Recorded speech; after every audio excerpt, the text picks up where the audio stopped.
Good afternoon, everybody. Before I begin the special city council meeting, closed session, it doesn't seem like we have members of the audience today. I would like to call to order the special city council meeting, closed session. The time is 1:34. City Clerk Duarte, would you please take roll? Yes, Mayor. Councilmember Horn, Present. Councilmember Sosa, Present. Mayor Pro Tem Trujillo, Here. and Mayor Frometa. Present. City Clerk, since we don't have anybody from the audience present, there's no public comment from anybody present, but did we receive any written correspondence to be read into the record? We did not, Mayor. Okay, then at this time, seeing there's no public comment received, I will move forward, and there is no vote required. And I will move forward now with the City Council will now recess to closed session under the following authorities: Government Code Section 54957.6, conference with labor negotiator James McQueen regarding direction for labor negotiations with Downey City Employees Association Maintenance Unit. We will now recess to closed session. The time is 1:35.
Okay, good afternoon. We will now reconvene from our closed session. Miss Assistant City Attorney, Interim Assistant City Attorney, would you please report the closed session action? Thank you, Madam Mayor. The council met in closed session, all members present, and there's no reportable action tonight. Thank you for that. Before we begin the special city council meeting open session, I'd like to remind members of the audience that anyone wishing to speak during public comment must obtain a number card from the city clerk. City clerk, did we receive, actually, let's go ahead and call this meeting to order. I would like to call to order the special city council meeting open session. The time is 2:10. Would you please take roll? Yes, Mayor. Councilmember Horn, Present. Councilmember Sosa, Present. Mayor Pro Tem Trujillo, Here. and Mayor Frometa. Present. Now is the time for public comment, and once again, I would like to remind members of the audience that the city's meeting rules contained in the Downey Municipal Code prohibit any conduct that disrupts, disturbs, or interferes with the orderly conduct of the meeting. Speakers who violate these rules and cause a disruption will receive one warning and then may be removed from the meeting. Violations of the rules of decorum for council meetings may also result in an administrative fine under the municipal code or citation for a misdemeanor under Penal Code Section 403. City Clerk, did we receive any written correspondence to be read into the record regarding tonight's meeting? We did not, Mayor. Okay, thank you. How many speakers do we have? We have a total of 3. Okay, let's go ahead and speaker number 1, please come forward.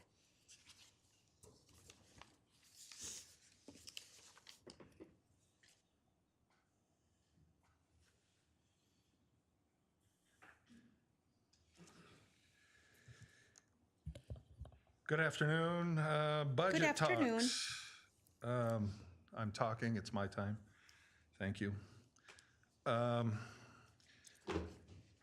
There's too much to go through, obviously. We'll have to wait till the information comes out with all the 400-plus pages. But I think we need to start having a change of direction of where the city has been going.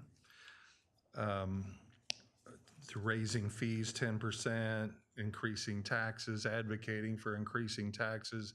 We had Gandhi last time from Finance. That's not Mr. Gandhi, by the way. Welcome.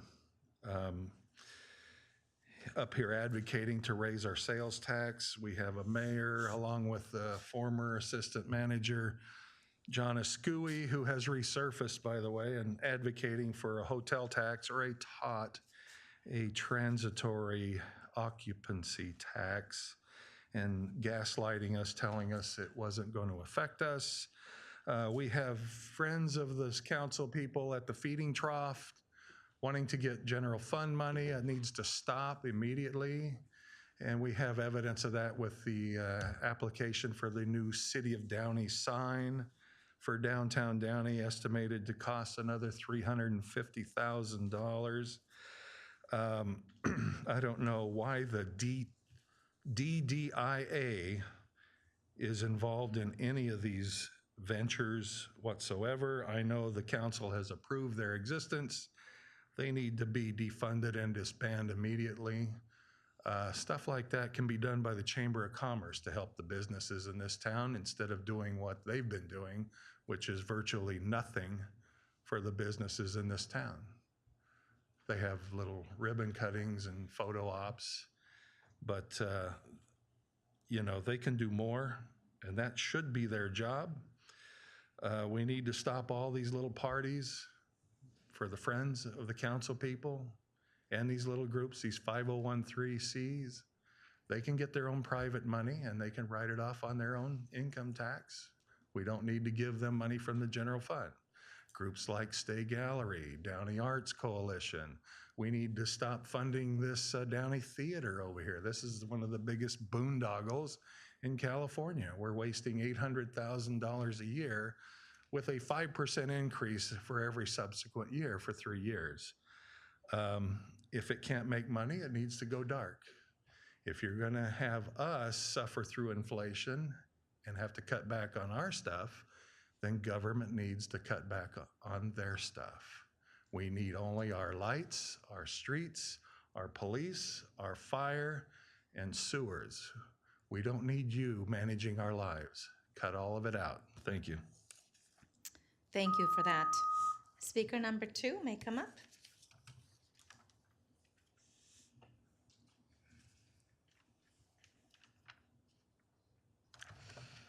I'll keep today brief. Good evening, everyone. My name is Juan Martinez. I am a constituent of the 4th District, and I am the delegate representative for the 64th District, which represents all of you here in the city of Downey. One thing that I want to raise immediately is the concern about the special meeting in regards to the budget. What, not unlawful, obviously, but not fully transparent to the public. This is not unintentional. Clearly, there's nobody here other than me and maybe 3 more other people. And that's a concern because when it comes to the fiscality of the city and knowing about how to stay informed in regards to the budget, we need to have this more accessible. I wouldn't pass you guys to do this intentionally. In fact, I'm pretty sure this was done intentional to minimize the public interaction with you guys here in the city. So I'm actually here to tell you guys that I'm ashamed that you guys continue to take actions that, although lawful, still lack transparency and still violate core ethics. With that said, I just want to remind the mayor that her public comment misdemeanor, I've read it to you, and it doesn't apply to city council meetings. So those tactics to intimidate the public, it's unbecoming and continues to show that people here are just going to stay silent and allow the mayor to bully people by falsely framing that they cannot use their First Amendment and Brown Act protected activity. With that said, that's all. Thank you. Thank you for that. Speaker number 3 may come up.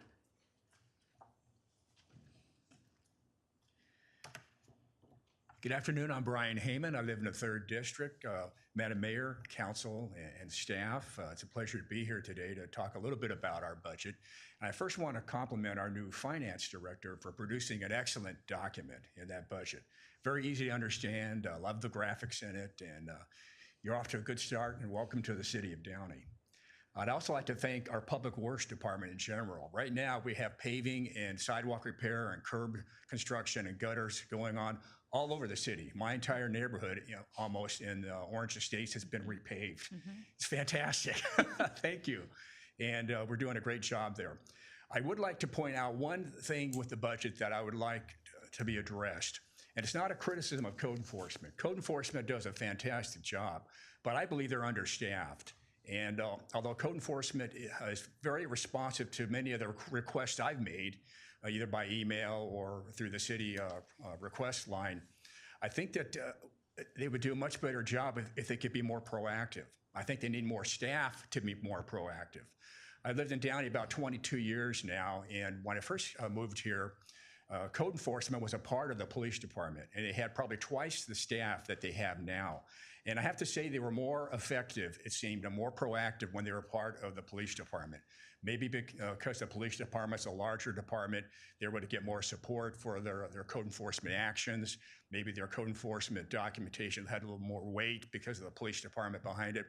But when community development took it over, it seemed to become more friendly and customer responsive, but maybe not as effective. And one of the things that Councilman Trujillo shared, as a matter of fact, during the strategy session you all had a couple months back at Rio Hondo, was that one of the things that makes Downey so attractive is our neighborhoods. And so we need to emphasize neighborhood preservation and to keep in mind whatever action we take in the city as far as facility improvements, community development, et cetera, what impact that might have on the residents. And I agree with that 100%, Councilman Trujillo. Thank you for that. So with that in mind, I propose that the budget be amended to add more budget to code enforcement and more staff to code enforcement, and to begin a discussion there about a paradigm shift where instead of calling it code enforcement, which takes on a negative connotation, let's call it neighborhood enhancement or neighborhood preservation. But shift the focus add more staff to it, get our code enforcement people out in the community regularly, and do everything we can to maintain the beautiful neighborhoods we have in Downey. Thank you. Thank you, Mr. Heyman. Do we have any additional speakers that would like to join us for public comment? Seeing none, I will make a motion to close public comment. Second. Okay. Please vote.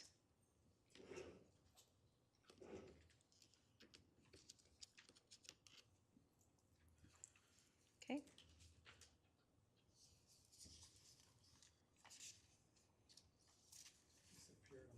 Yeah, Yeah, disappeared. everybody except the mayor. There we go. Thank you. The motion is approved unanimously. Okay, there is one item of business this afternoon, and that is the presentation and discussion of fiscal year 2023-2024, and it is the proposed city budget. City Manager Bradley, who is giving the staff report. Madam Mayor, members of the council, I think I'll just start off real quickly as we jump into this and want to say thanks to staff for all the hard work that they put in for this presentation this evening. As I talked about a few times, we kind of got a little bit of a late start. The prior administration was very kind, deferential, allowing me to come in at the beginning of the process, but that also put us about 2.5 months behind in getting the budget process moving. And so it's been a little bit of a challenge bringing everything together. The team has been working very hard to put all this together, and we've been working diligently over the past few weeks. So thank you to them for their efforts. It's a village that it takes to get all this together.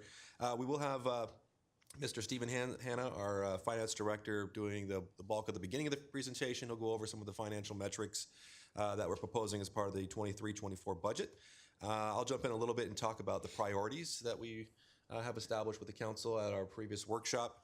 Really largely the budget that you see today is incorporating the council's desires, the goals and objectives for the next fiscal year. So we really tried to make sure that we captured those items today, and looking for some feedback from council on whether we've got the right elements in here, or if there's things that you'd like us to continue to look at, explore, as we move into our budget adoption on June 27th at our regular meeting that day. With that, I will turn it over to Mr. Hanna to kind of kick things off, and then I'll jump in a little bit at the beginning and let him clarify some stuff for us. So thank you.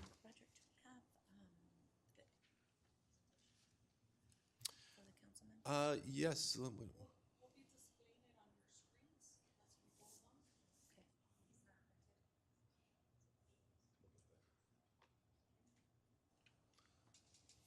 Stephen, please continue.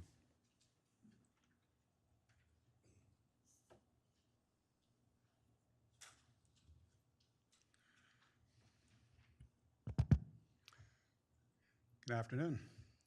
Mayor Afternoon. Pro Tem, and members of the City Council. On behalf of the City Manager, as you just said, the executive team and city staff, we are pleased to provide you this workshop presenting a view of next year's proposed budget. The budget and this presentation are a result of the hard work of city staff from every department. It is a time-consuming and detailed task that marries the priorities as established by the City Council with each department's mission, along with each position request, equipment, project, and appropriations request. This is the agenda for today's workshop. As you can see, we will have an overview. We'll work through each one of the departments briefly, and we'll conclude. The presentation includes 6 pauses to allow for council members to ask questions. A Q&A opportunity has been inserted after each section, at every end and at the very end of the presentation. While staff is prepared to answer questions as they arise, we are hopeful that most questions can be handled during one of these scheduled breaks. So let me jump in real quick here because, let me highlight the findings and recommendations that we received from the City Council at our priorities workshop a few weeks back. As I mentioned a few minutes ago, largely the budget we put together today is a reflection of the goals and objectives that the council expressed at that meeting. And so we've taken some of the high priority items from the work plan for next year and presented them here before you, just to make sure you are aware of some of the major actions that we've included in the budget, and we've organized them according to your 5 strategies of fiscal responsibility, economic vibrancy, efficiency and adaptability, quality of life, safety and infrastructure, and public engagement. In the fiscal responsibility category, one of the things that is in our work plan is to continue to work on the Space Center project and to develop a funding plan to bring forward that project. So I know that we are planning to bring a presentation to council in the next few meetings to discuss the Space Center, but we've already begun work on funding and making sure that Space Center expansion project can be done through donations and other resources. So we're working fast to work on that item. We're going to be looking at next year our purchasing process to make sure that we have adequate best practices in there. So we're bringing some proposals on that to you. One of the things that's important for us as we look at our finances is to make sure that we have a proper cost allocation plan. That just means that the general fund is recovering the costs from other funds, so that we make sure we're not subsidizing in their activities in the city and looking at our user fee studies. We've completed those studies and we're bringing them before adoption in the next couple of meetings. Looking at economic vibrancy, one of the things that was a major focus of discussion for the council was looking at our economic development efforts. One of the things that you're going to see in our budget tonight is a proposal to split the community and economic development department and split the functions of economic development and community development apart, and bringing the economic development function to the city manager's office and proposing to hire an economic development director to oversee that activity and effort. Just making sure that there's no blending of priorities between proper focus on economic development and retaining and attracting businesses, while also having a separation of workload for community development, where you're looking at the aesthetics, you're looking at the rules and regulations of our community, so that they're not blending between the two, and there's a good focus on both those efforts and activities. We talked about the adoption of our housing element. That's a great thing for us, but we need to make sure we continue to work on that. We do have a proposal to create a community-based organization, or a CBO grant program. This is a process where nonprofits and other groups can apply for a specific set amount of funding for things like the symphony and other types of topics that we've seen come on a one-on-one or case-by-case basis before the council. Now they can collectively be submitted through an application process and awarded if they're so deemed to be eligible by the council for funding. Looking at efficiency and adaptability, we have completed, as you see in our parking lot, a great solar implementation project where we're looking to be more environmentally minded. We did that in a very fiscally prudent manner, but we also want to see if there are ways to continue to expand that project to outlying facilities. So we'll be exploring a phase 2 in the next year. We've received some comments from the community that perhaps our plan check process needs to be revamped a little bit, streamlined, to become more efficient. So we've included in the budget proposal before you today the increasing our in-house staffing for the plan check process. So we do pay for contractors to do a lot of that work. So it's basically a budget neutral proposal to bring in-house some of our plan check staff so that they are familiar with our processes and know how we operate and work here in the city. And when you come in to do a project, you don't have a different consultant necessarily that you're dealing with every time. You get one person to help you through the development process. We talked about a few minutes ago about code enforcement. We did have a proposal to expand our code enforcement. We are proposing to bring in a senior code enforcement officer that would be full-time and be focused on the weekends, and 2 additional part-time code enforcement officers who will be here to work on weekends and evenings, so that you have people that are out there in the community on a regular basis helping to establish our standards and keep Downey looking good. We talked about a strategic planning process, so we have money in the budget for that next year to work with the council, work with the community, to come up with a good vision for the city over the next 5, 10, 15, 20 years. Cybersecurity is always a concern of ours. We're looking at, we have one in-house staff that does so many things for us. We hope he stays around for a long time, but we want to make sure that we have some backup for him and make sure that he is not too overstretched in his efforts. So we have a proposal to increase our cybersecurity team by 1. In the budget and quality of life, we have renovations at Rio San Gabriel Park, a new playground and other things that we're funding there. There was comments about streetlights in our community. There are certain areas or neighborhoods that do not have streetlights, so we have a proposal to look at creating a program where we can at least incrementally begin to install streetlights at various places within our community. Funding for a community garden. We'll continue to work on our repaving plan so that all of the community gets a new set of streets. Homelessness is always a topic of concern, and we have a homelessness solutions manager proposed as part of this budget, which is funded by grant funds, to come in and work on homelessness, help coordinate issues between departments, and to work on that issue full-time for us. Continue to work on our alleyway repaving plan over the next year. Looking at our public information office, we want to continue to engage with the community, making sure that we are providing information out to folks, not only through our social media channels, but also through other public information media sources that we can, as well, and looking at our Veterans Reintegration Group to continue to foster veterans' needs within the community. If we can advance one slide, please. So just looking at some of the additions, and all of this is within our means, so all our revenues and expenditures are equal. So we were able to accomplish the addition of several staff positions within this budget, all within our allocation of resources, including the Economic Development Director that I mentioned, the Homeless Solutions Manager. We have some transition needs. We have some succession planning needs in our traffic engineering functions. We have a great traffic engineer, Mr. Ed Norris is been there for a while. We hope he stays for a long time, but we want to make sure that there's a good bench behind him to help and assist. Our systems engineers for IT, building and plan check inspectors and plan checkers are, again, bringing those in-house, so those are largely budget neutral, but they will be our internal staff.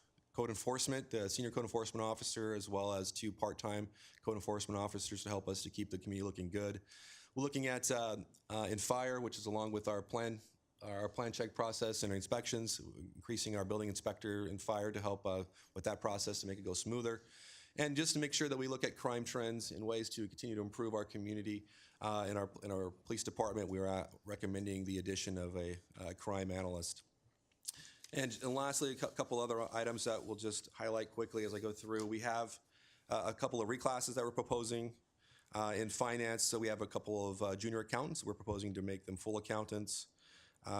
We have in Public Works a secretary that we're proposing to make a Public Works technician, and both those positions are aligned with workload needs in those departments. We have a couple of title changes that we're proposing. The social media coordinator would be going to public information coordinator, so that's just a title change, but really reflecting the need to focus on not just on social media, but public information as a whole. And as a result of the change from an economic development, we have an economic and housing manager that we've been using for a number of years. That person's been split again across different sectors of work, and we're going to make that person just a housing manager when we bring in the economic development director. Finally, we have just looking at our director group, we have our executive director of the Space Center. The grade table for that position is not consistent with the other directors, and so we're proposing to bring it up consistent with the Parks and Rec classification, so that is at an appropriate level for that individual in our organization. We have a lot of good things, I think, going on next year. That's just a good snapshot of things that are to come, and with that, I'll turn it back over to Mr. Hanna to look at the financials. Yes, the fun part. Okay. This is a snapshot representation of the city's total proposed appropriation budget. That's across all funds. And total the proposed budget request amounts to $272.3 million. Of this amount, $115.1 million represents the general fund, $58.9 million other funds of the city, and $98.3 million is the capital improvement plan budget.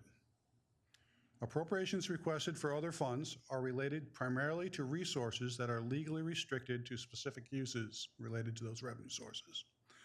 Please also note that the $98.3 million CIP budget represents a multi-year resource allocation consistent with the normal lifespan of most capital projects. This slide presents an executive summary of the proposed general fund budget, as well as the projected allocation of general fund balance at the conclusion of the 23-24 fiscal year.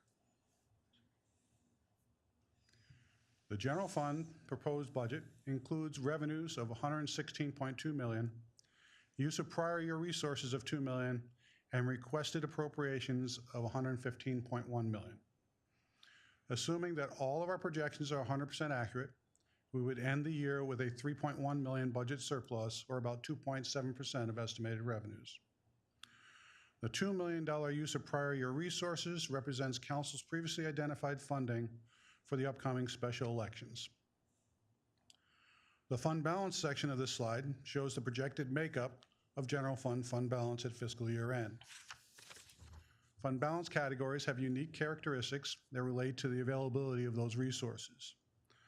Non-spendable fund balance, in simple terms, are items that are not backed by cash. As such, they are not convertible into resources that can be allocated to other needs of the city. The general fund reserve component is also unavailable unless specific criteria are met for its use. We will discuss this further in the next slide. Assigned fund balance indicates an intended future use of resources. While this represents the current intention, as the city's operating environment or needs change, these resources can be reassigned to fund those needs. Unassigned fund balance has no previously determined use. This slide shows the projection of the city's general fund reserve at fiscal year end to be $33.7 million.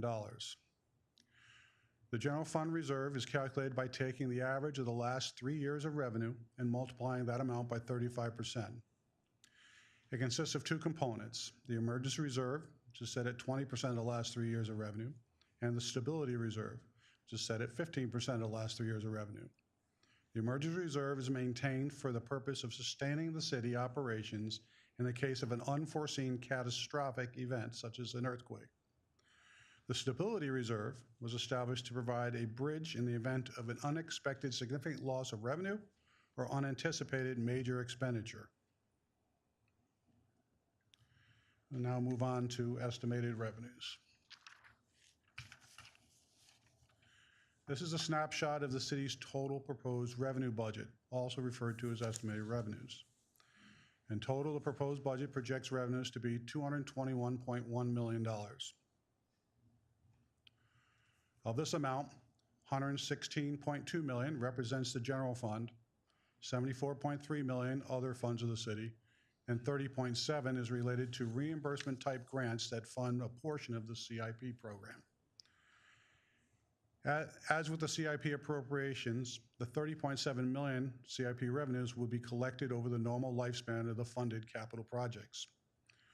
Other fund revenues include $19 million for water utility, $16.3 million of transportation-related revenues, $2.1 million for sewer utility, $2.6 million Measure W, which is sewer and storm water system funding, $2.5 million for street lighting district, $4.6 million for water, sewer, and golf course, and $17.3 million of interfund charges and transfers related to insurance, facility, and debt service obligations. As I stated earlier, funds that are received and the use of those funds within the other funds of the city are generally restricted to the legal purpose of those funds.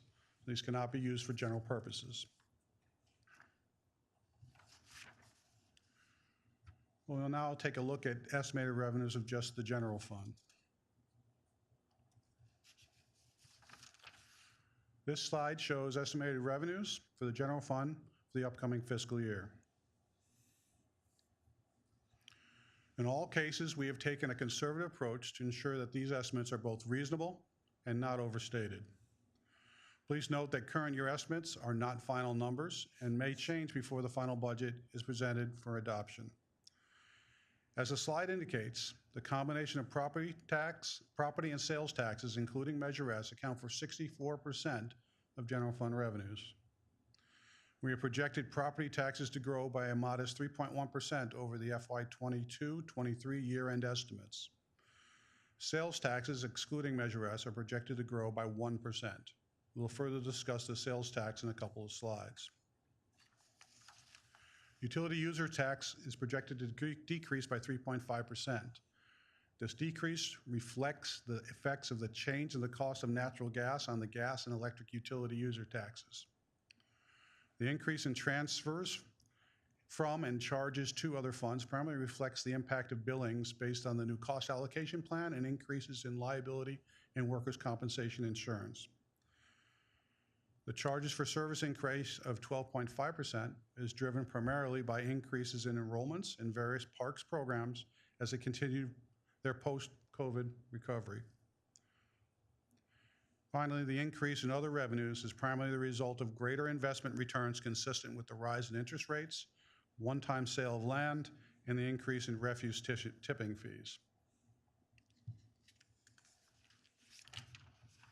This slide is a graphical representation of the same data that was provided in the previous slide.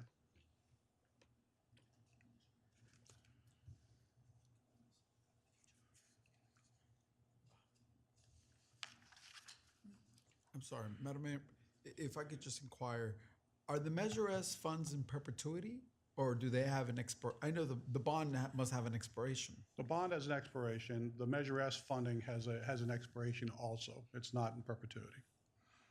Do we know when the expiration is? I don't know the exact date, but it's, what, 17 years still in the future? It was 20 years, but Okay. Yeah, it's a 20-year. 20 years. How many do we have left? So it was approved in 17? 2016, so 20 years. Okay. So future councils will have to worry about how to make up 11%. Thank you. We're okay. Thank you. This next couple slides, we're going to focus on sales tax for the city. This slide, with a chart provided by HDL, shows the positive growth in the sales tax, excluding Measure S, over the last 10 years. We want to highlight a recent trend we'll pay close attention to over the next few years. Notice the slight decrease in online sales-related sales tax. This decrease is mostly the result of the opening of a series of fulfillment centers within California. These centers essentially change the point of sale for these transactions to the location of the fulfillment center, and the related sales tax revenue follows the newly established point of sale. So in other words, every time a fulfillment center opens up in another city and it's related to fulfilling product that's going to Downey residents, the sales tax is primarily going to that city. Does not include Measure S. This change may increase the city's risk to economic or supply chain interruptions on our sales tax revenue stream in the future. So we just want to make people aware that we're going to pay close attention to it as the year goes on. This slide shows a comparison between the fourth calendar quarter of 2021 and fourth calendar quarter of 2022. Again, the source of this information is HDL. HDL suggests that the significant decrease in auto sales, county and state pools, and general consumer goods was a result of supply chain issues. While supply chain challenges are certainly a contributor, I would suggest that these decreases are more related to changes in consumer buying behavior brought on by the combination of increase in costs of basic consumer goods, inflation, and significantly higher interest rates. We will monitor this and additional quarters go by, and as needed, report back to the council on sales tax on a regular basis.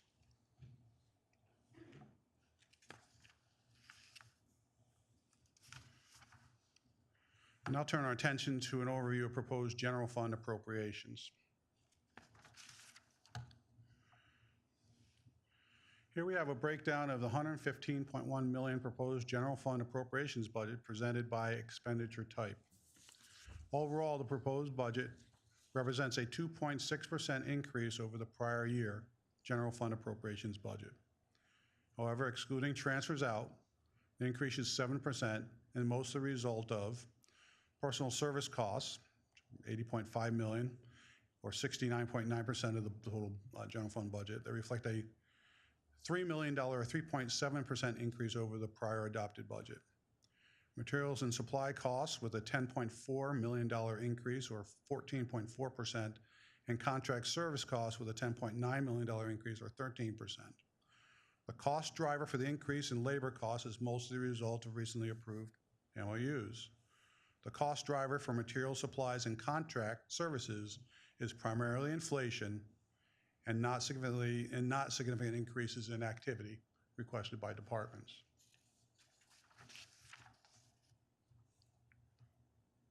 Sorry.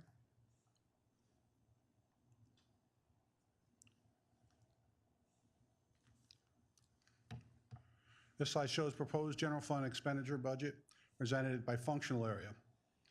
Public safety represents the lion's share of the overall appropriations budget at $71.3 million, or 61.9%.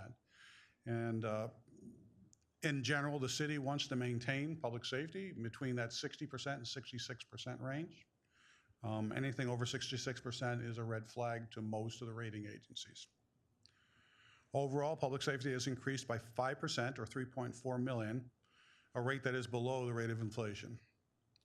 The city's investment in quality of life services provided through parks, recreation, and the library is increasing by 21.7%, or $2 million. This increase is mostly driven by increases in demand for fee-based programs and services of the city as the city moves out of the COVID area. In other words, while the costs are going up in this area, that's offset by revenues generated through park programs. Community enhancement, made up of community development and public works, comes in at $14.7 million, or 10% of the overall budget.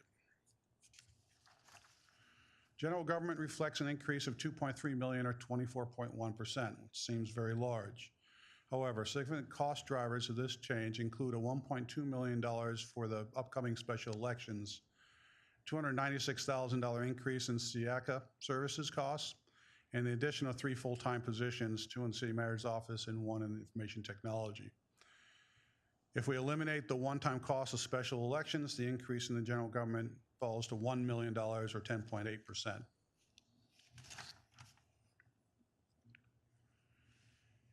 Here's a year-over-year breakdown of the adopted versus proposed budget, the general fund between 22-23 and 23-24 by department. Actually, it's not, it's just the total. And this is our first break for questions and answers. Thank you. Thank you for this great presentation. I think we've been anxious to see a little bit more detail about where we are with this budget as we get ready for the new fiscal year. We realize where the needs are in the departments, as City Manager Bradley mentioned, particularly in economic development and certainly code enforcement. As we looked at the various FTEs, we see a proposed 11 additional FTEs. And moving forward, is this something that the organization can sustain? We look at overall and knowing that we do have a policy for the percentage of reserves, and again, our city's health, financial health is critical. Those of us that are here now, we're not going to be here in perpetuity, but we want to make sure that we're continuing to set that foundation of solid financial prudence and stability. So these 11 FTEs, and we realize that we have been running very lean, being now the 10th largest city in LA County. But I guess my question is this something that is sustainable over the next even 10 years, the next decade? I know we are seeing changes in the sales industry, revenue from auto dealerships, et cetera. We are seeing the brick and mortar stores also taking a hit because of online sales revenue taking a piece of that. And so where are we if we look at the proposed additional 11 FTEs? So as looking at the budget, we are living within our means. So we have conservatively projected our revenues for the next fiscal year, making sure that we have enough funds to cover the program costs that we're proposing this evening. We are not exceeding or using a fund balance to pay for any ongoing expenditures in this case, although we do have in some cases some grant funds that are helping offset some of our costs. So we think this is a prudent budget that we can afford to move forward with these new additions. And you look at our city compared to some of the surrounding cities on a per capita basis, even with the proposed budget that we have here today, we're just under 4 FTEs per 1,000 And that's pretty much at the bottom of the list as if you look at and compare our organization against others. Not that we're necessarily always going to say that we have to be comparable to other agencies, but that does give you a good indicator of where we are on our staffing levels. We're pretty light. We're small and mighty, I would say, on the staffing edge. So I think from our perspective as staff, this is something that we can sustain. We are very cognizant and thoughtful about how the economy is going to be over the next few years. We're going to be continuing to manage that. If there are issues, we'll definitely make sure that that's discussed. But at this point, we think this is a prudent budget to bring forward, and we think that we can live within our allocations with the staffing level proposed. Because, and again, we know, and I think for our newest council members, I think there's a question, and I know we've with MPT Trujillo and I, we've been through this, a couple of years already, where we realize we have had a lean and mean, small but mighty staff. And again, in looking at CalPERS and looking at the whole package, that in a few years we don't find ourselves having to then backpedal and have any type of layoff or go in a different direction because we overextended ourselves. And again, I know we can't predict, the economic pendulum from a national or, worldwide standpoint. But again, from a city and where we are, I just want us to really look at, is this not just doable for the next fiscal year, but are we okay for the next few years, at least, that we can feel comfortable and confident absorbing additional FTEs. And I will say, Mayor, too, also, if you look back at a couple slides into the presentation, I think we talked about assigned and other reserves that we have, and that we are also proposing to put money away for major projects that we are looking to do over the next few years. Enterprise resource programming and system that we have to put in place, that's a major expense. So we're not only proposing to look at additional staffing, but we're also proposing to put money away for things that we need to plan for in the future. The West Santa Ana branch extension, we're putting money away for that now. So we are also being prudent for projects in the future to make sure that we can not only afford the staffing we have here today, but also for things that we need to pay for tomorrow. Okay. Colleagues, do you have questions? Yeah, I just want to make a point. Even from the outside, before I was elected, I can see that the city was running lean in certain areas. Although, given the staff we had, just did a phenomenal job within their respective departments. But I'm happy to hear, as a resident of Downey, that the staff believes that we can sustain with 11 FTEs, because what that translates, that's priority. What that translates into is a better experience for our residents, and that obligations are being fulfilled. So I just wanted to add that. Thank you, Madam Mayor. Thank you, Councilmember Sosa. And again, I think too, one of the points that was brought up by a member of the community during public comment, and this is something that as a council, we have been discussing, because we drive around our city, we've lived in our city for decades. We do see the importance of additional code enforcement.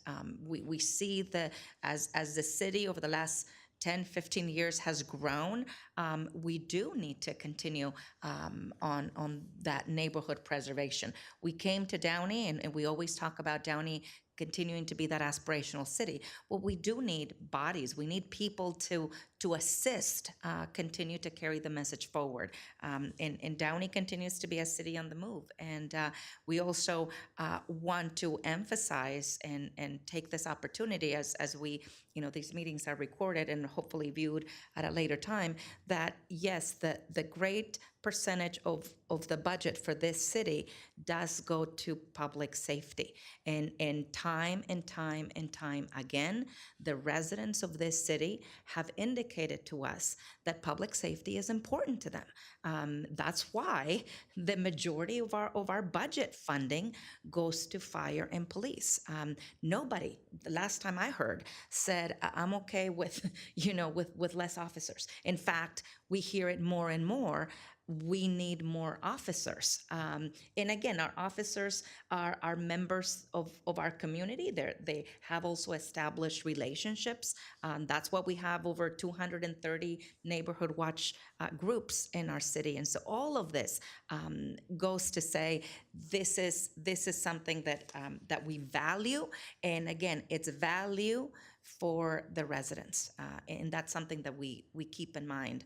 And as we hear from the residents, Mayor, and I know my council colleagues hear it as well, what is happening with that empty lot, and this empty lot, and this empty lot? Well, we need staff to be able to have that expertise to bring the people and the businesses and create that synergy for economic development. These things don't happen on their own. They don't happen in a vacuum. And so these things are important.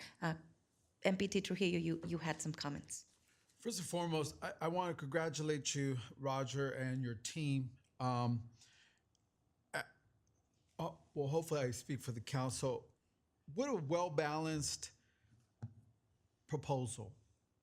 I think this council has been very focused on what our mayor just touched upon, and that's, and when Mr. Hyman touched upon, Brian, thank you, and that's the preservation of our neighborhoods. Downey, traditionally, we used to isolate ourselves, right? We told Walmart, no thank you, and of course, they just went across the street to Paramount, and now Paramount gets all that tax money, but we actually told Walmart, no thank you, because we didn't want people in Downey, the traffic, and it was, we were fighting for our preservation.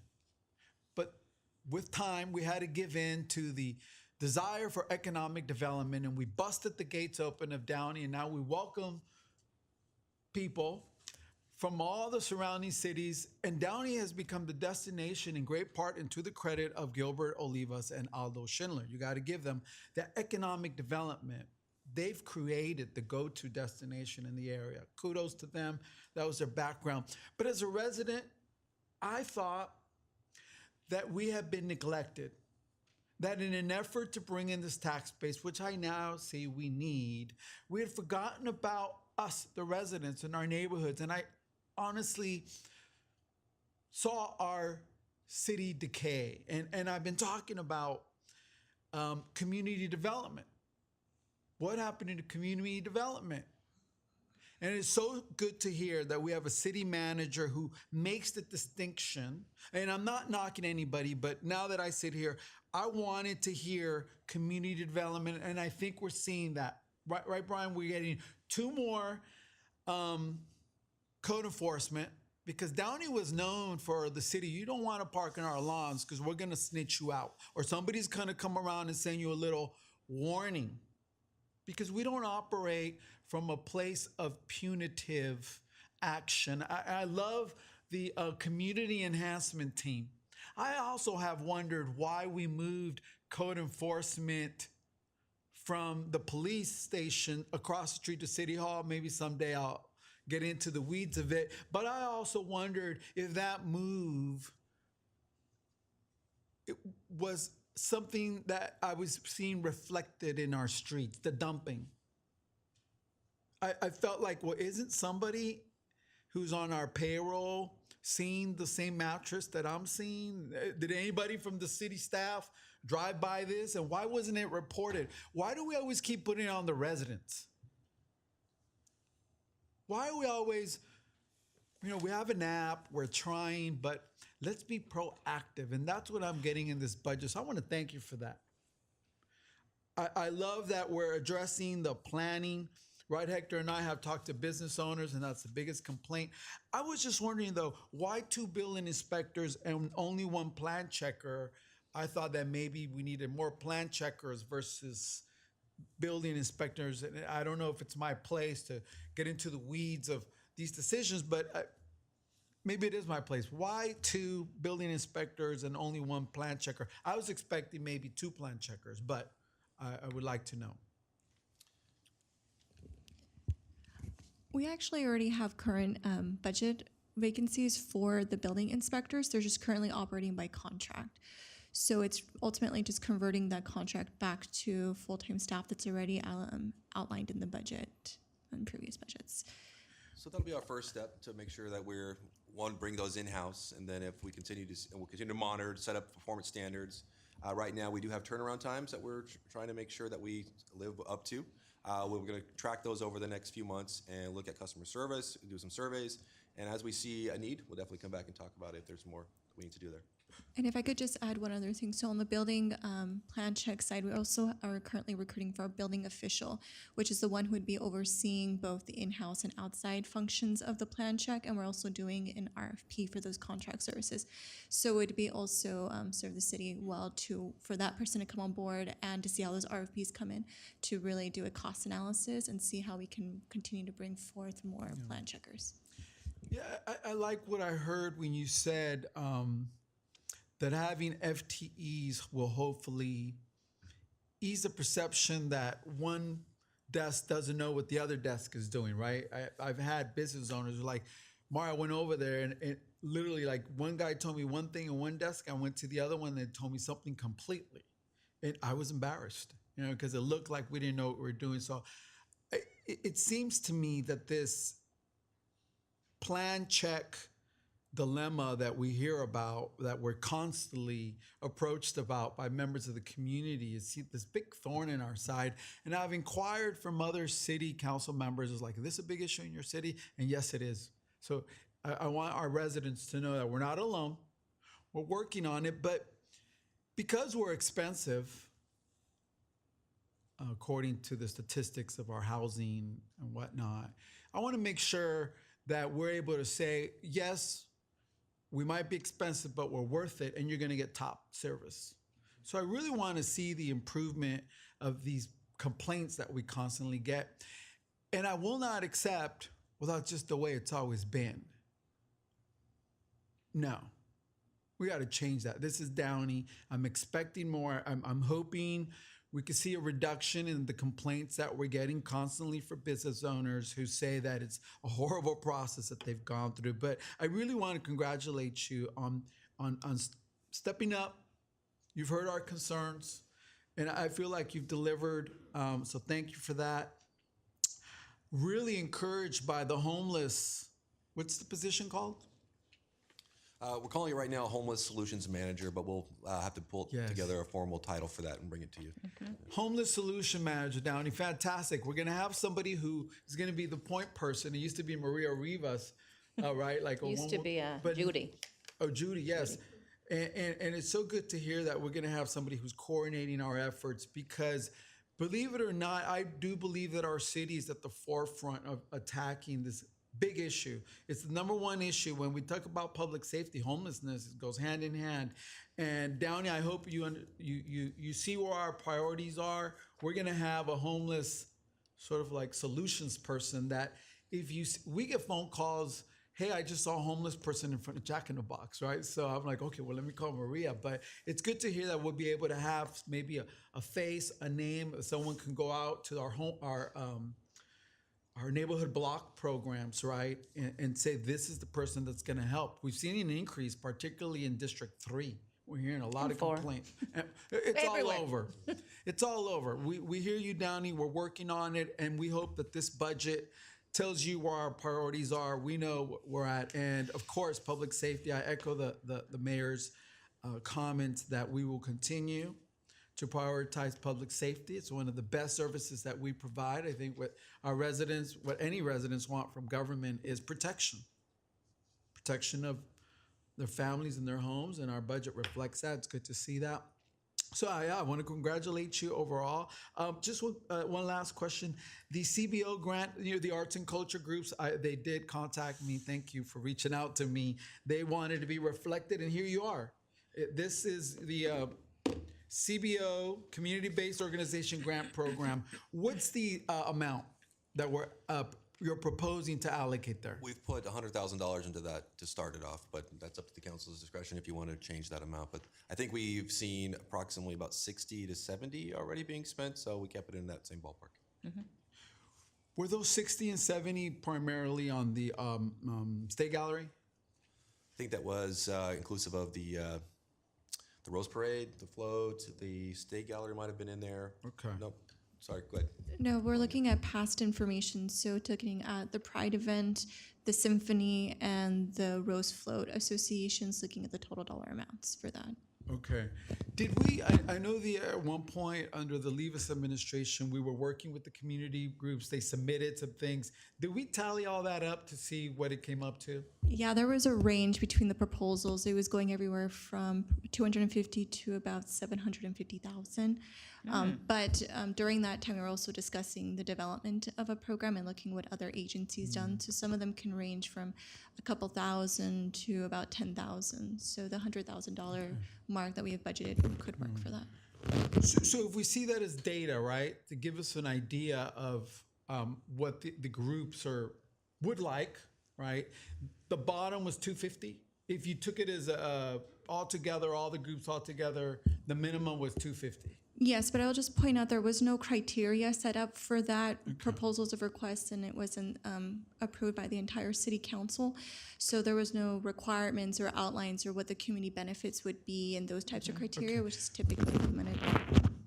And just because we allocate it doesn't mean we have to spend it, right? There's going to be a committee that's still going to come to some sort of approval for us? Or? Yeah, we'll definitely put an application process together. We'll bring a report to council to make sure that before we finalize anything, so you have plenty of time to talk about it, figure out where you want to go. Yeah, there's got to be some criteria, specific criteria that they have to meet. I would like to propose that we increase that based on the data, if you will, that we received to the low, which is 250. Again, it would be an allocation. If we could afford it, we'd have it there. We don't have to spend it. We still get to choose, right? But I like that we're finally going to categorize into one system, like Councilman LaPlante wanted us to do. Here it is, Don. But I would like us to consider 250,000. And if I could be heard, the arts and culture and the preservation of our history, I believe, are directly related to community development. I think the heart and soul of who we are as a city, particularly in the area of history, I don't think we've done enough to cement the history of our city in future generations. I think if the Historic Society goes under and they are the holders of all the history of this city, they have it, and I would love to see funding for historical preservation of the city. If there's one thing that sets us apart from other cities in the Southeast, I think it's the rich history, starting with the dairy and farm and the citrus fields to the space program, right? Now to the health hub that we are, and the celebrities and all that stuff. I'm just afraid we haven't done enough in that area. And I can't remember what their project alone was, but in the area of arts and culture and history, I don't think the city has invested enough. And it is a quality of life. I think the quality of life of our residents are better if you provide these outlets for them. It makes Downey who we are. It's part of community engagement. So I would like for us to consider raising that to 250,000. But I'd like to know how staff arrived or how you arrived at 100. We just looked at the past expenditures for a couple of the programs and tried to keep it in that same ballpark and rounded it up to 100 to give you a place to start. We're happy to take that direction. If you'd like us to look at putting it to 250, we can look at the budget and see where we can pull those resources from and bring it back to you at the next meeting if that's the will of the council. Colleagues? We're not exactly increasing or decreasing allocations today, right? We're just going through the proposal? We can take some general direction if you want to adjust a particular area. It's that way you could adopt it at your next meeting if you desire, or we can just keep it the way it is. We have the freedom to do that later, don't we? Yes, you do. Yeah. Right. Before we move on to that, I would like to move on with the rest of the presentations, and then really take a good look. Let me add just one quick question. Have you done an analysis over the last 2 years based off of the sales of retail sales and restaurant sales from the period of November to March to see if there's been an increase or decrease over the last 2 years in sales tax revenue? Well, we had the presentation from calendar year 2021 to 2022, which showed a decrease. Yeah, That's all we because I have know right these now. are projections, and I know the economy is kind of iffy at this point. I hear mass layoffs all the time, and retention of some retailers are going out the door, some are going out the door. So I just want to follow the trend. If we're going to decrease over the last 2 years, 2021 may be a little bit different, but last year as compared to this year, if we're going down in sales tax revenue, since it is a large portion of our revenue base. Yeah, at this point, we are projecting sales tax revenues to be fairly flat in the next year. Yeah, but you don't know during the current period, like maybe January to March, how it really came out? I think the most recent data we have is year ending from December of 2022. And that, again, that showed a decline over the same period in the prior year. Okay. Yeah, we would receive that data sometime in early July for the March period. Okay. Okay. So with that, should we continue? Thank you. Yes, please. We turn it over to Public Safety, Chief Murray. It's all So at yours. this point, if it pleases the council, we'll have the department presentation. So the departments will give you a good overview, a snapshot of what their department looks like, as well as some of the objectives they're looking at to complete the next year. Thank you, Mr. Bradley. Good evening, Madam Mayor, Mayor Pro Tem Trujillo, City Council. For the audience, my name is Leslie Murray. I'm the Chief of Police, and it's my pleasure today to present you with the proposed budget for the Police Department for the upcoming fiscal year. So the Police Department is responsible for providing public safety services to our community, and our goal is to do that in a responsive manner, in the most professional manner we can, still being fiscally responsible. Do we have the slides?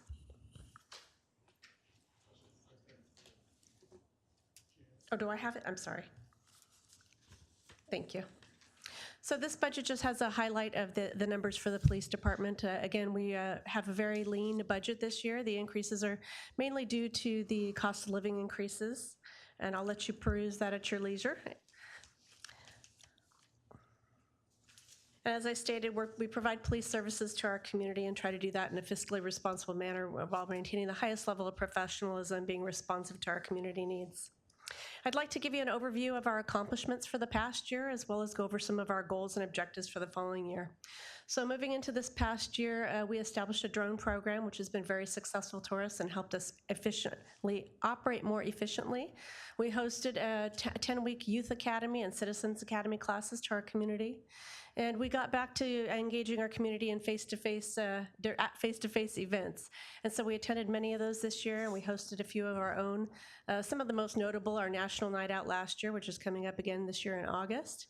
And we had etching events this year, which was a new program for us and turned out to be very successful.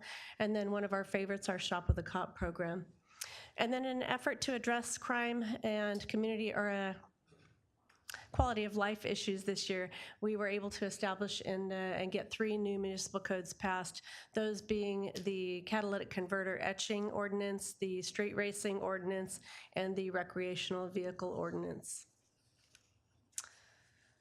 We also implemented a full-time school resource program. We now have 2 full-time school resource officers at Downey and Warren High School. And we recently conducted active shooter training in collaboration with our fire department and the Downey Unified School District. We were able to use Warren High School volunteers to help reenact an active shooter scenario. And during that, over the course of the year, we answered 122 calls for service at the police department. And looking to the upcoming year, some of the things that we're going to continue to focus on are some of the things we talked about today. It's addressing quality of life issues and some of the traffic safety issues we've encountered and the homelessness issues.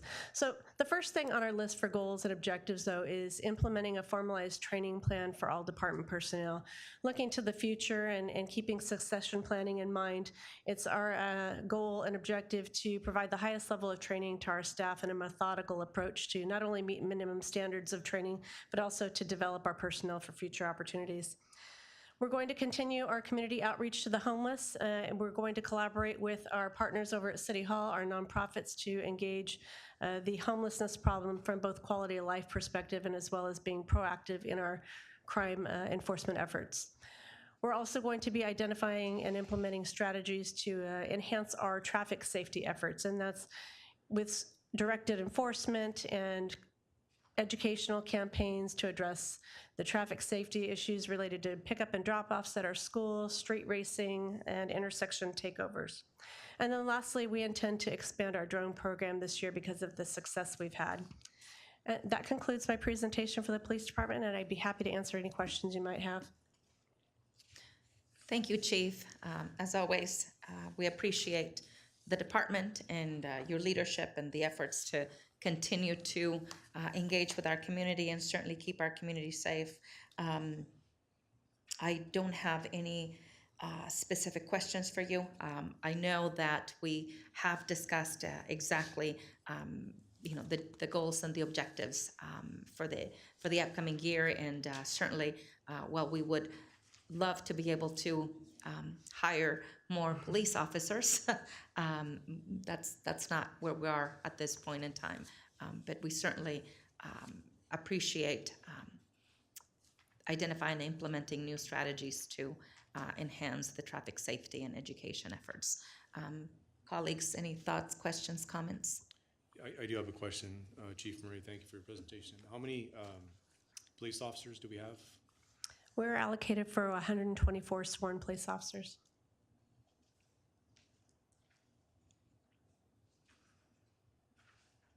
So this 170 is, that's the proposed? The 170 is total full-time positions at the police department. Now has. Yeah, including our professional staff. Thank you. You're welcome.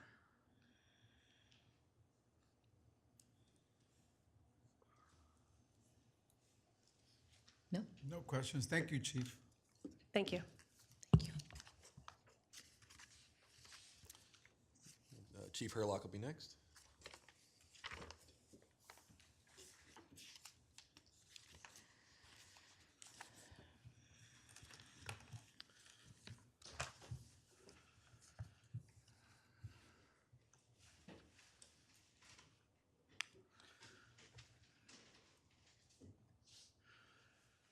City Manager Bradley, Mayor Frometta, and Council, thank you for allowing me to present the Fire Department's budget for the upcoming year. The first slide here is a summary of the funds that it'll take to operate the Fire Department in the upcoming budget year. Most of our budget is due to personnel, just like most departments in the city.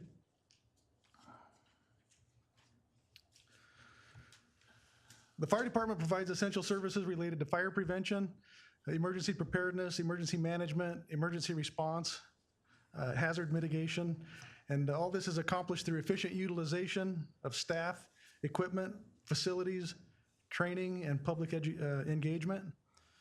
The Fire Department also provides dispatch and communication services to the Downey, Compton, and Santa Fe Springs Fire Departments. Our dispatch center processes about 80,000 calls for service every year. Some of the accomplishments, it's 22-23 has been a very active year with several accomplishments. I'm going to highlight, I'm not going to go through every single one of these that are on the slide, but I'll highlight a few.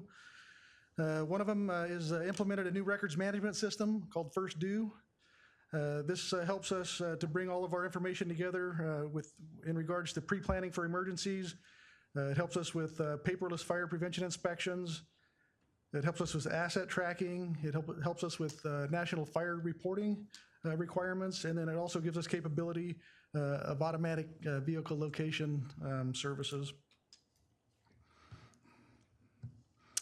Another one of the accomplishments this year has been a reduced lead time for business license inspections. We were able to hire a part-time fire inspector this year, and it reduced our lead time for business licenses from 4 to 6 weeks down to 3 to 4 days. Additionally, we placed 2 new ambulances into service. Those were shared at council a couple of weeks ago. And we've also developed specifications and ordered 2 new fire engines that will be arriving.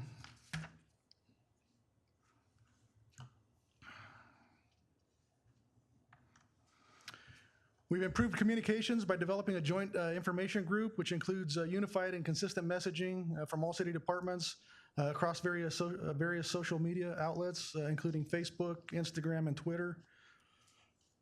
And then our final accomplishment for the year that I want to share with you is that we, after 15 months of being out of Station 4, we were able to reopen that, and we're fully established at Station 4, responding out of there now. Some goals for the upcoming year.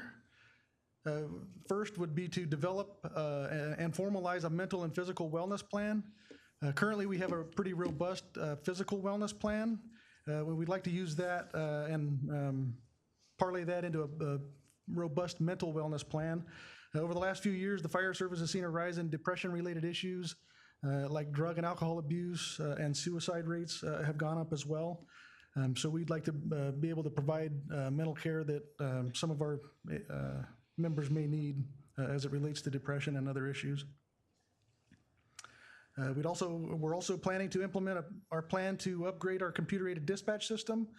This system's used to process 911 calls for Downey, Compton, and Santa Fe Springs, and it also generates the information for all other RMS programs like Mobile CAD, National Reporting, and Station Alerting. And it also provides information to the first responders through the mobile data computers that they have in every apparatus. And then finally, I'd like to share our plan to develop building emergency plans for all city facilities. I know that we already have an emergency plan, but with all the upgrades to facilities that we've had over the last few years through Measure S, we would like to develop floor plans so that we can keep all of our staff safe and citizens safe that visit these buildings with these plans. That concludes my presentation, and I'm happy to answer any questions that you might have. Thank you, Chief. Really appreciate the efforts and the continued hard work. I really think it's also important, and I thank you for also the focus on the wellness, the mental health wellness. I think that is important for our first responders. Really appreciate that. Colleagues, do you have comments, questions? Thank you. I'm sorry. I do, Madam Mayor. What is the lead time for these license inspections? What does that mean, lead time? So when we have an application for a business license, the process starts out at the counter. A business owner will apply for his business license to get his business up and running. And due to backlog and staffing, there's a lead time for us to actually receive that application, process it, and then issue the license. And prior to us adding the additional staff, the lead time was 4 to 6 weeks. And because we've been able to hire that staff, we've been able to reduce that time from receiving the application to actually getting it processed and getting it issued down to 3 to 4 days. I'm really impressed, Chief. 4 to 6 weeks, you're down to 3 to 4 days. Excellent. I mean, I think, well, Downey, I hope you're listening. I mean, that is important, right? That's delivery of service. Thank you for identifying that and taking care of that. Very impressive. Congratulations. Thank you. Yes, and I think the council, city manager, and I had the opportunity to take a look at the brand new 2 ambulances just a couple of weeks ago. And again, to have them in service, that is, again, to service to our community. And all of those things are elements that we consider a priority. And again, it goes back to servicing our community members. So thank you. One question. The Explorer program that our police department has, do you have a similar program? What's it called? Yeah, the fire department does have an Explorer program as well. It's run in conjunction with the Boy Scouts of America, and it's open to high school age students anywhere from 16 years old up to 21 years old. Great. I think that's one of the things that sets our departments apart is I hear of so many like local Downey, right? I mean, both our chiefs have that connection to Downey. It's great to hear that we're continuing to build these opportunities for our Downey kids to hopefully get these great jobs that we provide. So thank you for doing that. Appreciate that. If it pleases the council, we'll go ahead and move on to quality of life section and bring up our Parks and Recreation Yes. Director. Thank you. Okay.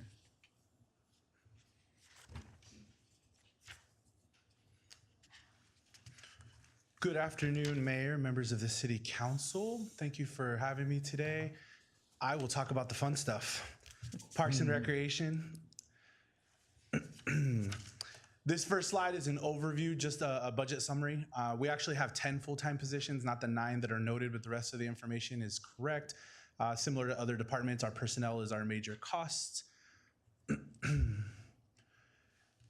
As noted by the topic of our subject in being quality of life, our mission statement is that we enhance the quality of life for Downey residents and positively influence neighborhoods through the provision of quality recreation opportunities, parks, facilities for all residents and visitors of Downey.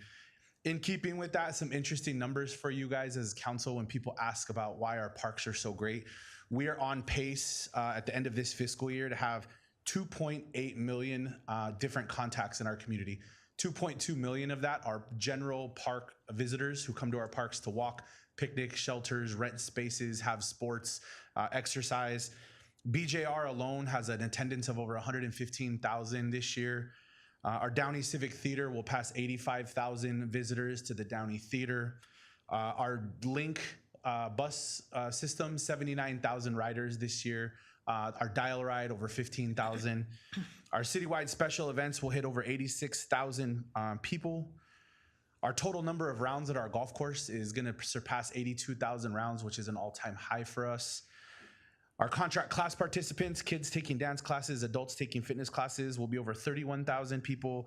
And just to give you an idea, Wilderness Park on the weekends for the parking lots will have seen over 17,000 cars. So a lot of different interaction with our community. Just some of the accomplishments from this past year, again, is similar. I won't read all of these, but we have completed the installation of new playgrounds and surfacing at Temple and Crawford Parks. Measure S was amazing for us, but unfortunately it did not cover all of our park system. So as we go back year after year, we're trying to highlight other parks that did not get renovated during Measure S and find grant funding and go back to make sure that those parks and those neighborhoods are up to par with the rest of our parks. We were able to celebrate the opening of Rancho Los Amigos Sports Center in conjunction with LA County and the implementation of our sports program facility. That was a big deal for years. We finally got to open that. Kids are loving it. It has been a highlight of the community. We are installing security cameras at Furman Park, installation of automated parking units at Wilderness Park. We're beginning the planning and designing of the Rio San Gabriel Park renovations and improvements. That'll be coming to you at the next meeting. It'll be our first all-inclusive playground in the city of Downey and will actually be a national demonstration site. And we've implemented the multi-sibling family discount for summer aquatics and day camp, which the council asked us to look at, and we were able to do that this year as well. Some other accomplishments, again, similarly, we've updated park amenities. So some of our parks that did not able, again, Measure S, we went back and now we're doing picnic tables, benches, all the little things that people might not notice. We want to make sure all of that stuff matches all of our other parks so that all the different neighborhoods feel like they were taken care of and thought of and that we have the same amenities for everyone. We introduced some new senior center programming. We improved our transit program and the access in the Downey routes, as well as some new security cameras at the transit depot. And we hosted our first ever special needs resource and awareness fair, which the population was very thankful for. Our Special Olympics program continues to be a highlight of our department, and we're able to offer some more resources there. 2023-24 goals and objectives. Identify grant funding for potential park renovations, including playgrounds and surfacing. The next two parks will be Treasure Island and Brookshire. Those will be the two parks that we look to redo the surfacing of the playgrounds and the playground equipment. Explore potential for increasing our park acreage through the right-of-way partnerships to include a possible new dog park and other open green space. This was a discussion at one of the previous council meetings regarding Southern California Edison, Department of Water and Power, and trying to find some other resources for us to be able to partner with them to have additional green space for our residents. We will be completing the grant-funded park renovations at Rio San Gabriel Park. Not only will it include the all-inclusive playground, but as well as parking lots, new picnic shelters, a walking trail, and some other additional amenities. We will continue to explore opportunities to provide a community garden, as was reported at the previous council meeting. The creation of the community-based organization grant program, as City Manager Bradley discussed. It looks like our department will be handling that. We do have some history along with the theater. We do something very similar with the financial aid program for legacy groups. So we will look at that, as well as the hot topic, exploring the purchase of a new Christmas tree. So we will be looking at having that ready, hopefully, for our tree lighting that will happen in December. That is the conclusion of my area, and I can answer any questions that the council might have. Thank you, Jason. Not hopefully, we will have one, a new one, a really beautiful one. I couldn't say that, but you can say that. Because I think over the last several years, the residents are like, really, Mayor? Is this what we have? So I think the community is ready for that. But no, in all kidding aside, thank you. Certainly, I know that the community is, our residents love our parks. Parks make life better. And I know that we have invested, thanks to our residents and Measure S, the millions of dollars that went into renovating Apollo Park and Furman and Wilderness, Dennis the Menace. So that we know how important parks are for our community, and renovating or resurfacing Temple and Crawford are really important for us.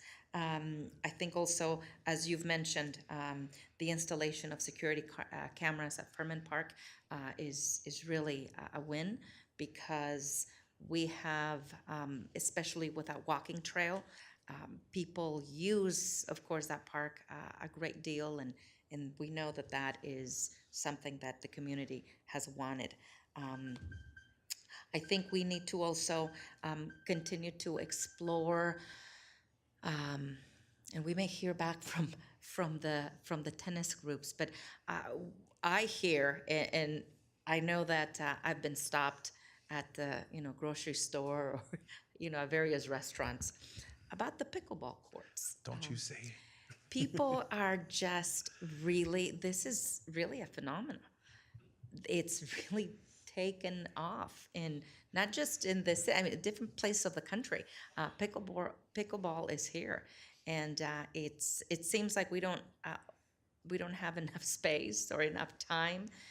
Anyway, that's certainly something that we may want to think about for the future. But thank you. I think this is what makes our city, our community. I know you have done a really good job in trying to balance the needs and the desires of all of the leagues that we have. And we have baseball leagues, a couple of them, and we've got AYSO, and then we've got semi-club and club, and not enough space for everybody. And I know we've also talked with our superintendent to see if there are some schools that we can utilize. And so we continue to push forward in that, with those topics. But overall, thank you. I think this is important, and we continue to listen to our community. I think the grant writing and the grant research will continue to be key to help us go after monies for park enhancement and other types of activities. Please spread the word. We have installed 4 pickleball courts at Independence Park. So they are there. We want people to use them. That was our test site. So we hope to see if the participation increases, that we can look at some more sites. But please, if you do get asked, let them know Independence Park has 4 pickleball courts that they can be used at any time. So let them know. You know what? And maybe this is something that we can include in our social media. Again, our social media platforms, the reach has been growing, and the community does look at that.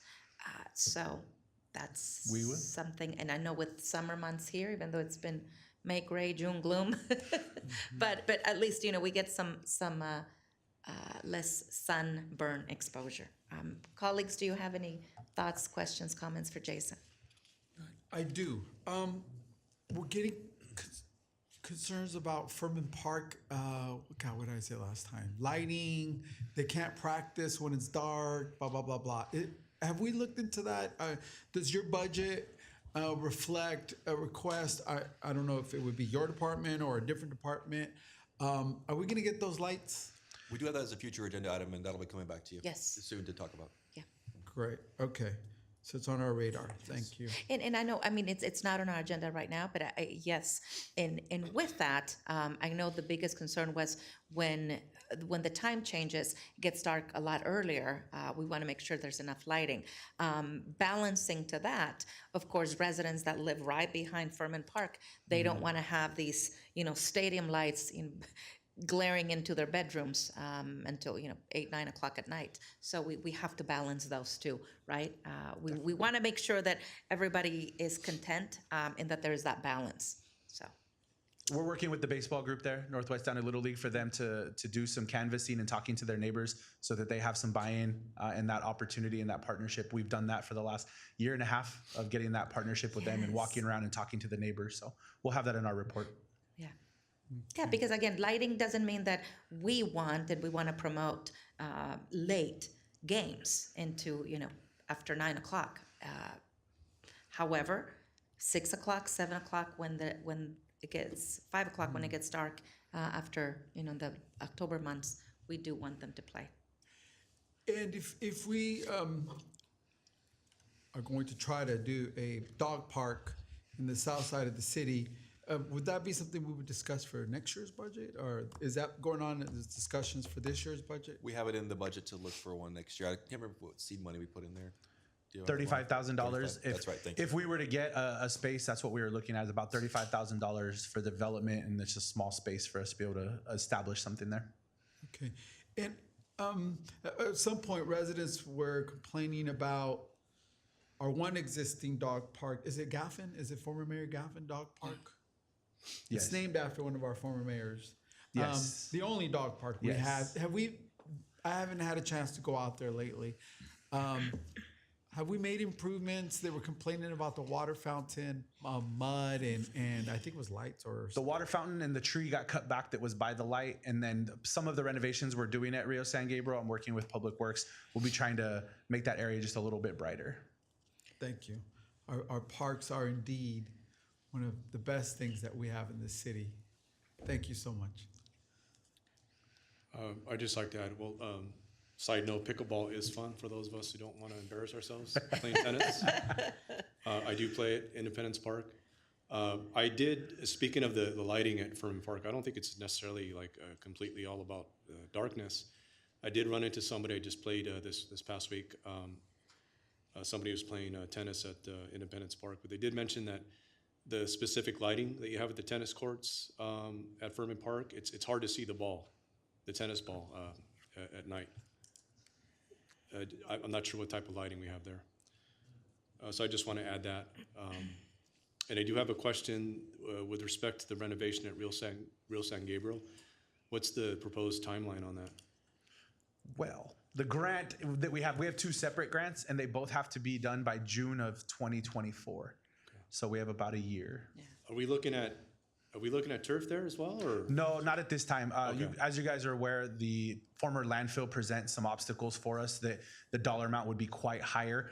So we're currently going to be doing the playground separately, as well as a walking trail, putting in new picnic shelters, a bike flat repair station, as well as upgrading some of the other smaller amenities around benches, tables, chairs, trash cans. The price tag alone just for a field is somewhere in the ballpark of $8 to $10 million because of how deep we'd have to go down and rebuild to put turf there. So that's part of what we're doing for grants in the future, that we're looking for that. Understood. Thank you.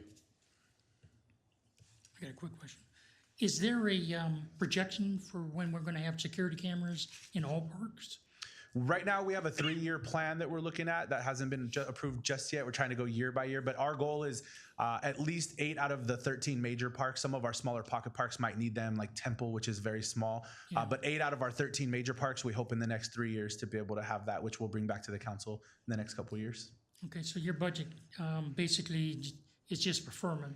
It's not Currently, for yes, all Furman parks. Park, correct. So we'll Okay. bring up more proposals forward in the future years as part of the budget process. We'll talk about them then. Thanks, Jason. All right, Mayor, if it's okay, we'll bring up Director DeCal and have him go over the Space Center in the library.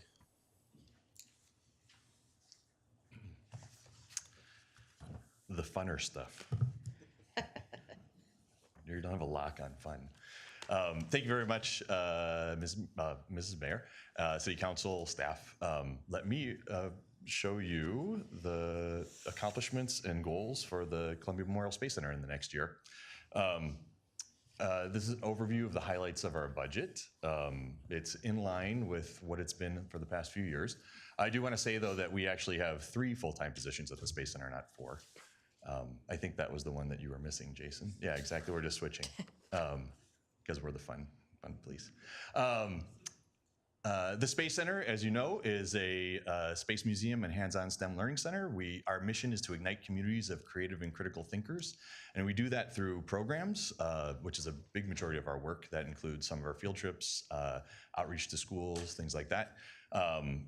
Our events, such as City of STEM and Rocket Fever, and then also what we have in the building itself, our exhibits and our facilities.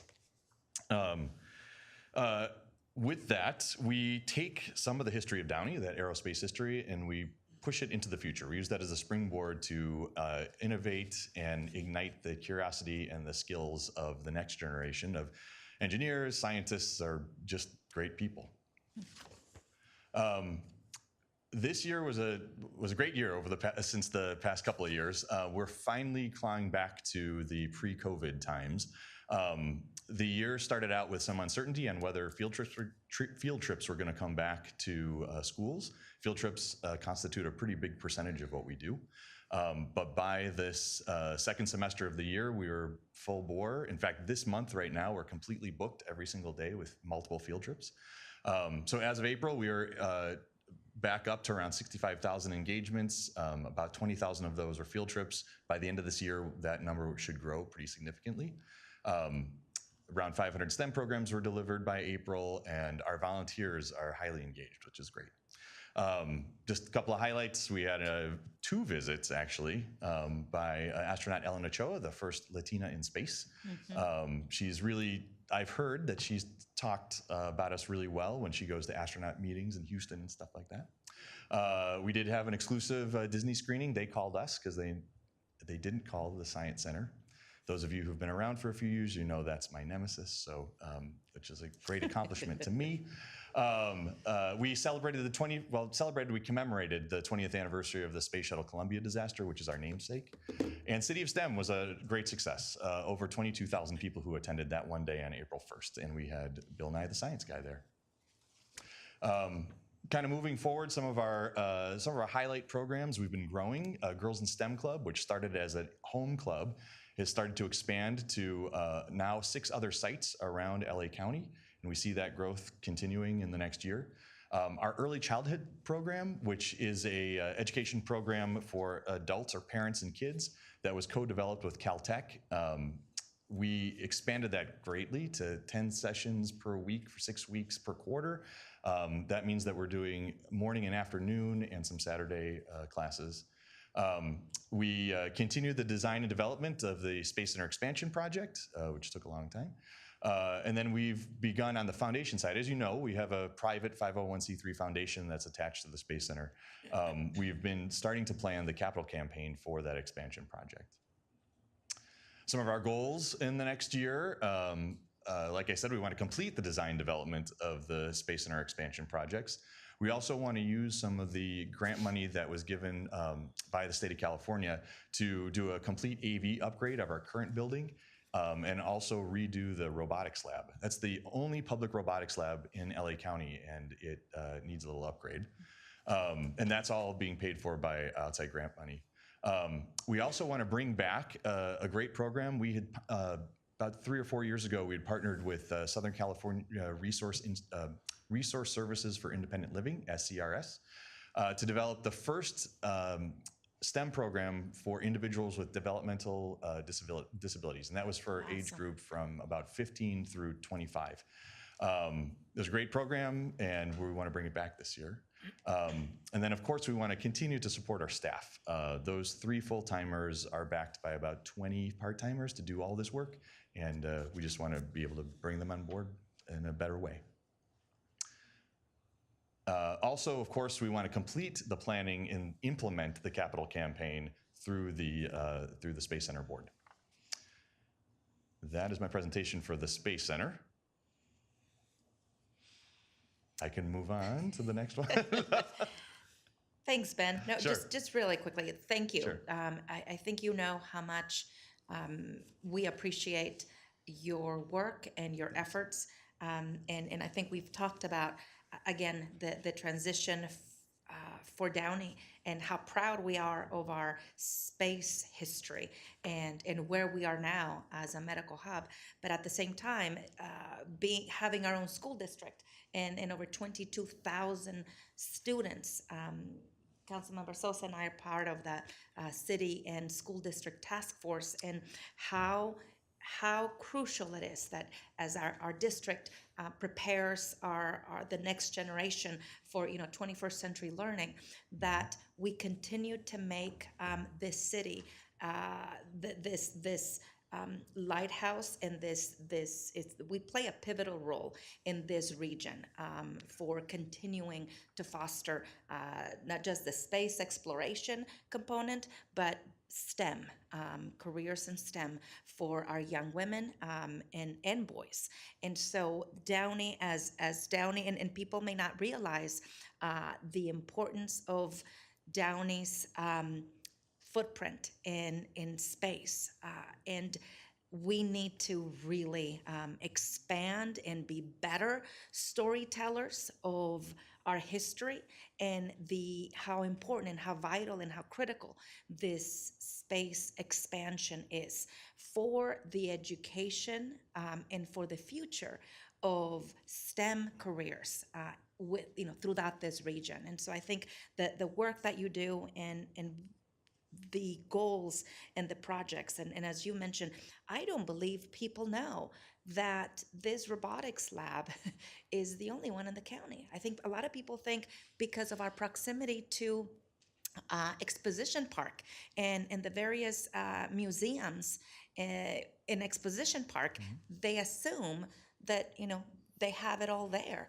But again, I think we need to do a better job at storytelling and capitalizing on what we have and build on this, because I don't think people know what we know. And we get bogged down with everything else, but this is critical, and this is crucial to Downey's future and to our students. And we've got 22,000 of them, so thank you. I couldn't agree more. That. Any other questions? Next. Okay. Just a quick observation. Yeah. I apologize if I'm ignorant about this. The times I've been in the Space Center, have you shown any type of the history over the last 70 years? I know there's the NAA, but that's kind of set on the side. It's not explained in a storyline fashion. Yeah, we have, excuse me. We have one permanent display that kind of tells the story in 4 acts of the aerospace history, of the 70 years of aerospace history. And then we have our rotating artifact displays that we focus about every 6 months on a different aspect of it. Right now, we've been focusing on the 20th anniversary of Columbia. We have another one rolling out at the end of the summer. And that balances between our airplane history from, pre-1947 all the way from up until, when the site closed in 1999.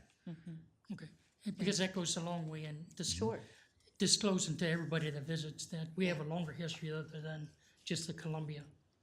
Part of the AV upgrade, we're looking into, not to get too far in the weeds, but we're looking into a touchscreen display that would allow people to really go deep into that story if they want to, because you can only do so much on a 2D panel. Yeah, okay, thank you. Yeah. And again, this is the year Downey celebrates 150 years since it all began. And so I think it's going to be really cool and really important to highlight this big part of it. Sure. But moving on, Downey City Library. All right. The other hat, Downey City Library. Again, this is the highlights of our budget. No change in the full-time positions for this one, but it is also in line with allocations over the past few years. So a few years ago, when the Space Center and the library had the same director, we connected up the mission to ignite communities of creative and critical thinkers, because both of the institutions do about the same. So we're really about public free public education. That's what happens at the library. That's what happens at the Space Center. At the library, though, we do it through access to media. That includes books, but it also includes, ebooks and movies and all kinds of things like that. It also, though, with a big component now in the past few years, is offering free programming to families and children mostly. During the Measure S revamp, we greatly increased our children's library footprint and have been really leaning into programs around that age group. Our accomplishments, our numbers are again back up to pre-COVID levels, and which is very exciting for us. With the libraries busy, especially around 3:30, we get a big influx of teenagers from Downey High School, hanging out, doing their homework. Those are the teenage audience is gold in the library world, and we're really proud to be able to say that we serve them well. We also were able to fully open the studio space of the library after the Measure S renovation. So now you can go into our studio and you can record a podcast or do a vlog or anything like that. We also completed a grant-funded program a couple of years ago from the State Library Association. We received a grant to do some community education work. Our staff developed an early childhood program that's centered on a backpack, which included early literacy programming and early STEM programming. We were looking at it as this is the sort of kit that if you're a new person, and we're talking about like a kid from 0 to 4, if you're a new person starting your life out along the path of education, you want to get one of our backpacks, and then that kind of gives you both sides. It gives you the arts, it gives you a little literacy and some STEM work. We were able to distribute 1,000 of those backpacks. We also produced the second annual Beyond the Book Festival. As you guys know, I like doing big events. So the library last year started Beyond the Book, and we see it growing from year to year to really become a cultural centerpiece in the way that City of STEM becomes sort of a STEM centerpiece. Again, for both the library and the Space Center, these are sort of cultural islands in Southeast LA. We have a reach of maybe about 1 million people just within about a 5-mile radius, and we're the sort of the cultural touchstone for a lot of them. So we want to make sure that we're serving that whole region well. We also completed a multi-year strategic planning process so that we know how we're going to be serving those visitors well over the next 3 to 5 years. In the next year, we hope to implement a revamped fines and fee structure. As you guys probably know, every single library, 3 years ago, I couldn't say this, but in the past 3 years, every single library around us has gone fine-free. So we need to look at how we can do the same or follow that trend. We want to finalize the next phase of the Downey One card so that all Downey Unified students can use their student ID as a library card, and they don't have to have 2 cards, they just have 1. We want to be able to grow the usage of the library for other groups, such as the Veterans Group. That's been a really successful partnership, and we're curious to find out who else could use the library like that. And then one of the big innovations of the library, and we just gave a talk on this at the California Library Association meeting last week up in Sacramento, was that we went to a more tech-friendly way of interacting with the library collection. And we are going to be introducing a mobile version of that this year, which will allow us to do transactions anywhere in the city. So we can bring a bag of books to a park and do the whole checkout procedure wherever people are instead of them coming to the library. I think that's it for the library. Thank you, Ben. Sure. We have a beautiful library, and I'm really, thank you for all that work as well. I don't have any questions. Colleagues? I just want to add, Director Dickow, just great job on the City of STEM fair. I was there along with our city manager, Roger Bradley, and that was phenomenal. I wasn't expecting that. Huge turnout. And I got to say, great job on that. I come from a youth sports background myself, and it's just for our youth, we need as many opportunities as possible for them to grow and enrich. And for a lot of kids, it's not all about sports. So I think the program is definitely key for our youth. Thank you. Thanks. Thanks. I'd like to say that one of the hallmarks of our programming is that we really emphasize the social emotional learning of STEM. There's a lot in that, so it's not just about pocket protectors and calculators. So. Yes. Thank you. I will add, if you're going to have Bill Nye there again, please let me know. My sons are upset with me that I didn't take a selfie with him. So. He's become a He's good been fan coming of the for a few Space Center, so we years. might have him back. Yes. Okay, thank you. Thanks. Mayor, Council, if it's pleases the council, we'll go ahead and ask Director Post to come up and talk about community development. Yes.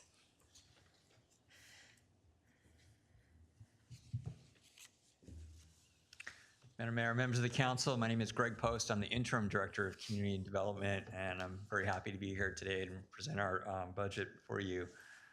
Hi, Greg. Hi. Nice to see you today. Thank you.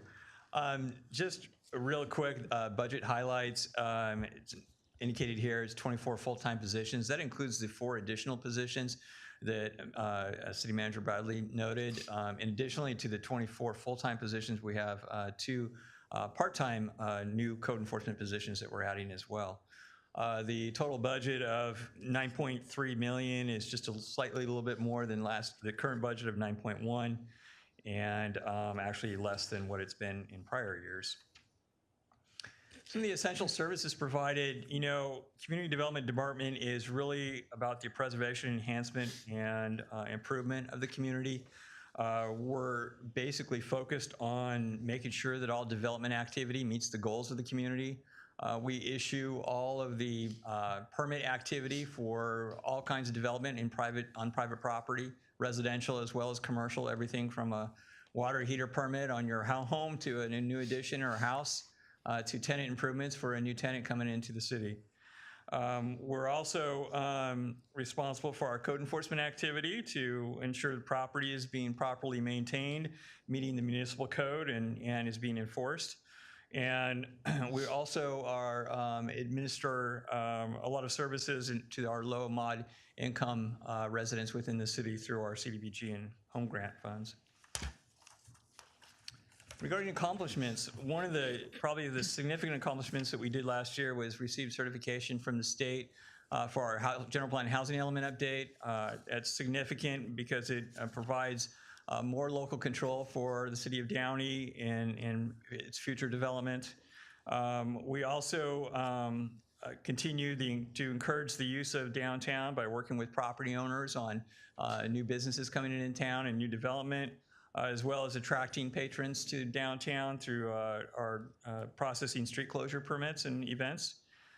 We continue to assist our low and mod income residents with housing opportunities through our community development block grant and home programs, as well as joining the Gateway Cities COG housing task force.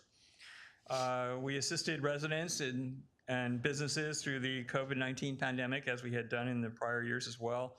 And importantly, that last bullet point is we continue to process a significant number of projects through the department with building permits, inspections, planning approvals, and code enforcement cases. So it's a really busy department.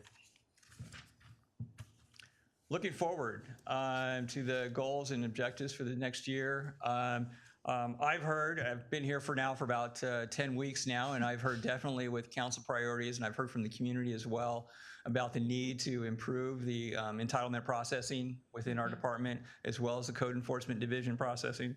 You've seen, as mentioned earlier, regarding the additional hiring of staff for our code enforcement and building division.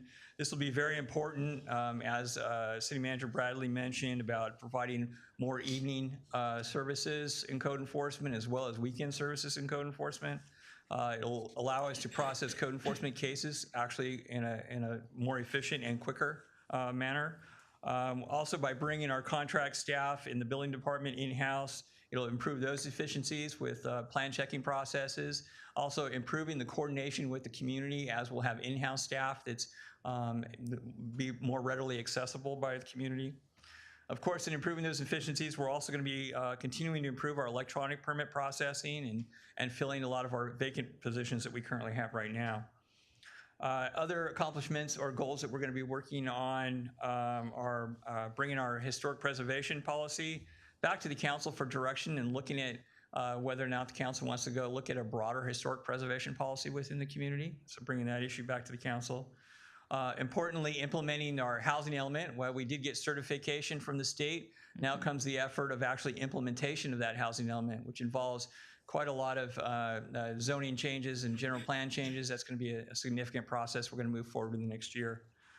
We're also going to be continuing to work with our property owners closely on larger development applications that are being processed through and moving through the city through our pre-application process that we do and our development review committee.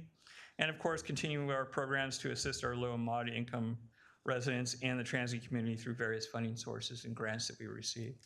And that's actually short, but that concludes my presentation. If you have any questions, I'd be more than happy to answer them. Thank you, Greg.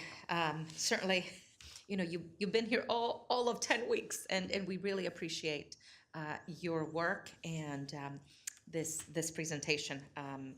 We look forward to streamlining the planning process. Again, we have great departments, and as a council, we appreciate all of the work that goes into it. Just looking at the data here, 9,700 building inspections, 1,500 code enforcement cases, 1,900 building permits, 180 planning applications. That's quite a bit. And at the same time, we want to continue to ensure that we are business friendly.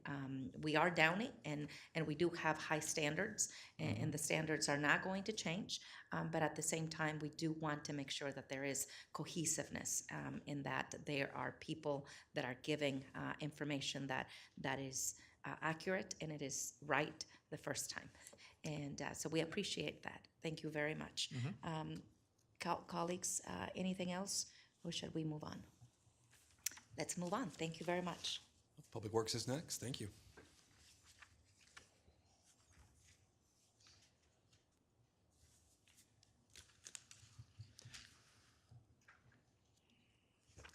Excuse me, Madam Mayor and Council.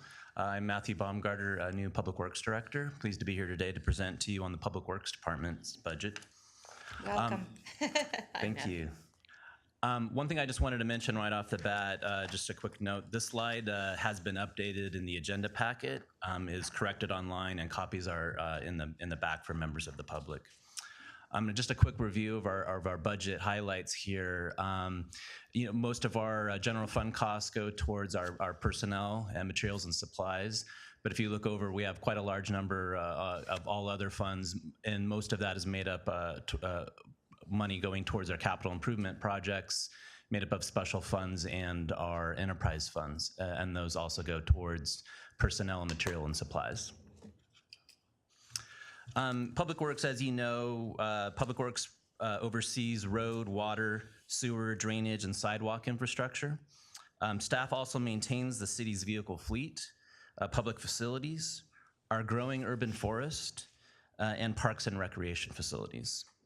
The work is handled by our 4 divisions, which is our administration and engineering departments here at City Hall that handle a lot of the planning, engineering, and programming in the department. And of course, we have our field crews that are located off-site in our maintenance and utility yards.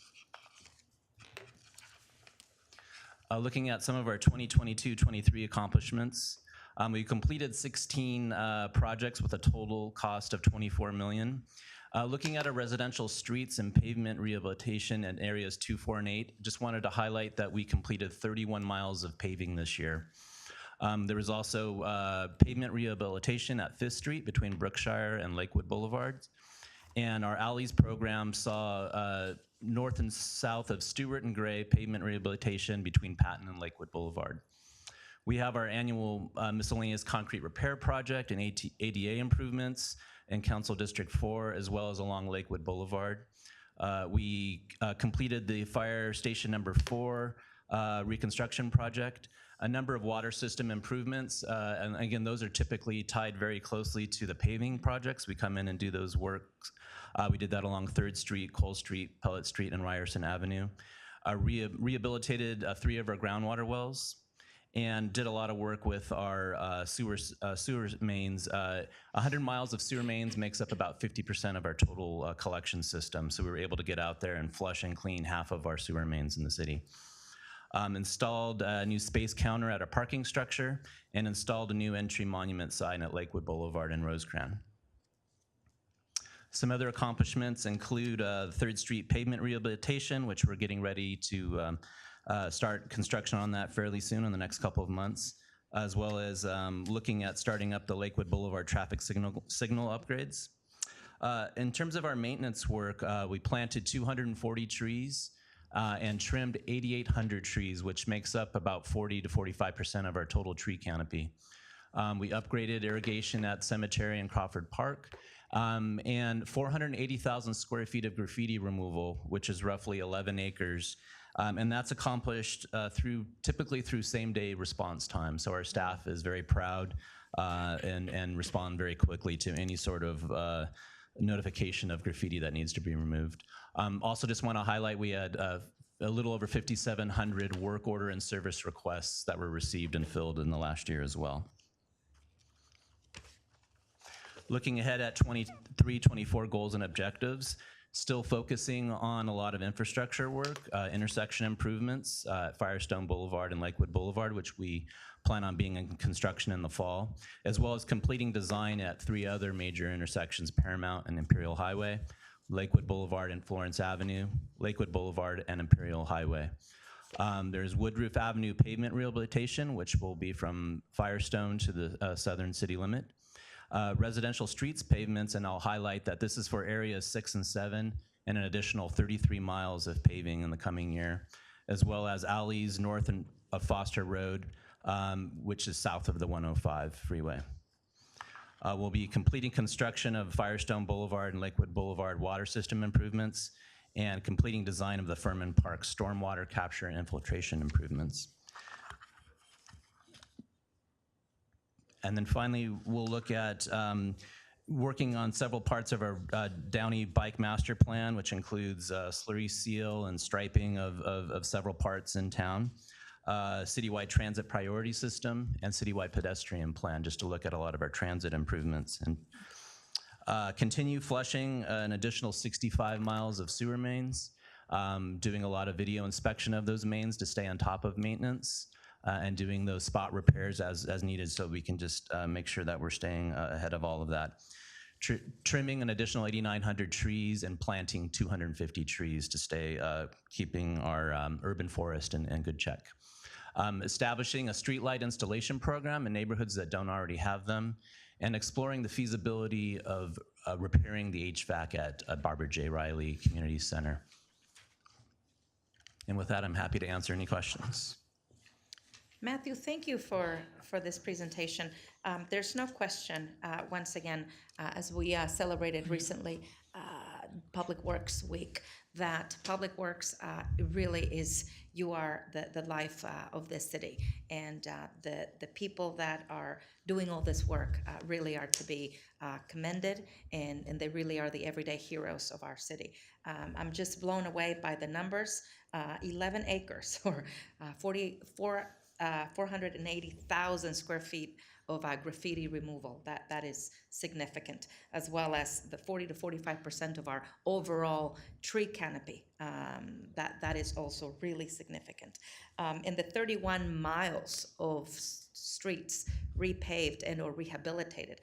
When people are asking us, what are we doing with the people's money? Well, 16 projects, and this is just one fiscal year. That's $24 million going back to this city. And again, these are the numbers, and these are the projects to prove it. And I think that is so significant. And I thank you for this report. My question is, I know that we have talked about, and this was your very last, the goal for the exploring the feasibility of repairing the HVAC at Barbara J. Riley. During the hottest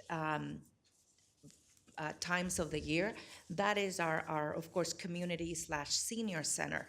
And so I am concerned that since that center was opened back in, I don't know, 30 years ago, 25, 30 years ago, there hasn't been any improvements, and therefore we're looking at exploring the feasibility. Do we have any idea as far as cost? Because if that's going to be, and again, we are expecting to have an El Nino year, which means a lot of wildfires, increased heat and temperatures. We see what's happening in the East Coast right now with Washington, Philadelphia, New York, seeing very unhealthy air. And we've been in that position with Northern California fires and seeing very unhealthy air in this, the LA basin. I really would like us to look at how much is it going to cost to put a new HVAC system, the cost and the time frame, because I think that would be a priority for our community. Yeah, absolutely. Yeah, I did have a chance to have our maintenance superintendent work up a cost estimate for doing that work, and he came up with about $300,000 as the cost to do that. We did include that as part of the proposed CIP projects this year. So we're happy to continue forward with that if that is a direction from the council. So in short, we have the money there and we're ready to do the work. Okay. Thank you. Because again, I know its usage goes through the roof during the summer. Kids are out of school, and there's a lot of programming that is taking place. But again, more than anything, I'm concerned with our communities, our families, and our seniors that are most vulnerable. And even though we get the nice cooler breeze in the evening from the south, I just want to make sure that we have the HVAC system is repaired and replaced. And again, we don't replace HVACs every couple of years anyway, so that is really needed. Thank you. Colleagues, questions, comments? I got a quick question. When you're digging up the streets, do you ever have the opportunity to inspect the piping?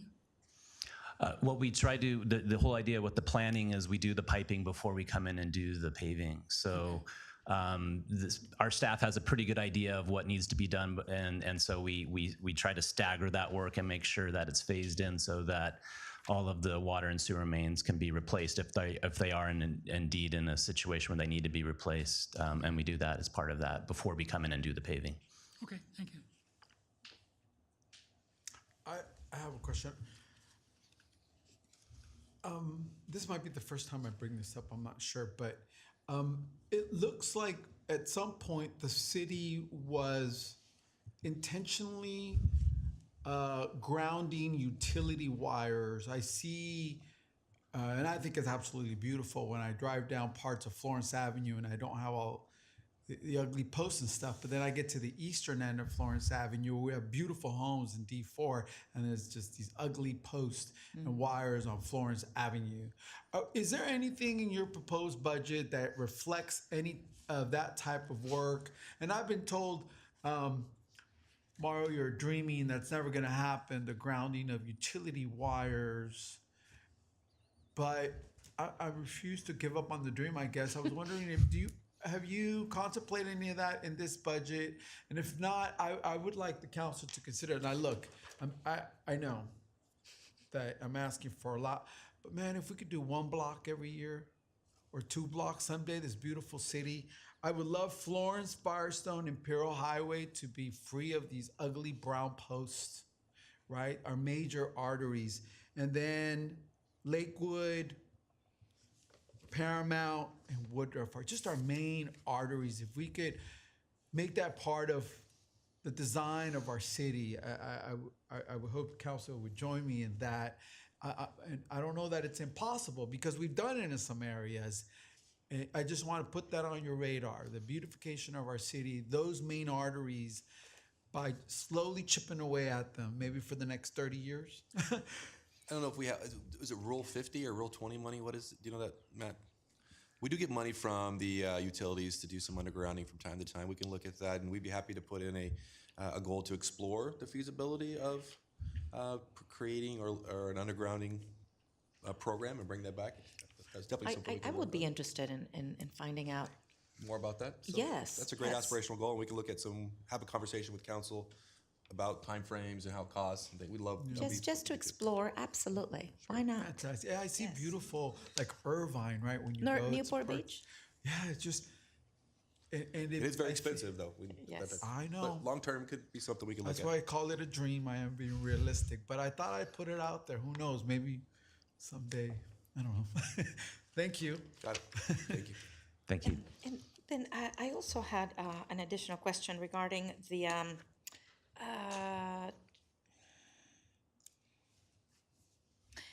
implementing the citywide fiber optic system. Can you tell us a little bit more about that? So we do have an agreement that we're working on with Sci-Fi to do citywide expansion of high-speed internet. We do have a program through the COG that's looking to bring high-speed internet to the community. We would be happy to bring a report to the council maybe the next meeting or two and talk more about that if that's of interest. Thank you, please. I think that this is something that that we began discussing a couple of years ago during my first, mayoral round term, and I know there's been a lot of changes and developments and updates, and I think that would be great. Also, I see the Downey Bike Master Plan implementation phase 1, and I'm looking at Councilmember Sosa over there. I think we've all discussed that having a bike master plan is important for our community to have a bikeable community. There's a couple of things that I want to ask. One, prior to the pandemic, we installed those bike racks, and I don't know if we have already removed those bike racks because, of course, that we had the installation, we had the little ribbon cutting, we rode those bikes in certain parts of our city. And of course, COVID happened, and then I know that those bikes were probably stolen. Could you give us an update of where we are with those bike racks? Again, I know the bikes are probably long gone by now, and perhaps we've already removed the bike racks and I'm not aware. Well, we can definitely. Yeah, so the company that we had entered into a contract with went out of business. So that was part of the problem with it. So what was left behind was some of the infrastructure. And so we've been coordinating with them to remove the bike racks and a few other items.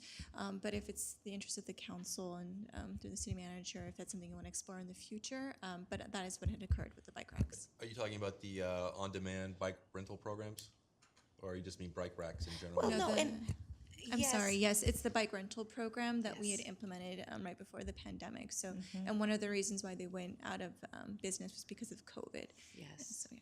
But we'd be happy to bring back a report and talk more about it. And also, I think there was, and again, I don't mean to open a can of worms, but I do want to mention that there was a bike lane. In fact, is in the report here down Old River School Road between Stewart and Gray and Imperial, and I know it's a sore subject because we hear it from all the parents who drive their children to Old River School Elementary and Stafford Middle School, that was not the smartest idea from the council, and nobody ever rides that bike lane. In fact, I think one of our former mayors says he rides it from time to time so that the bike lane doesn't stay empty. But I think we need to potentially reconsider that, because it's that particular segment only, and right outside of two schools, eliminating an entire traffic lane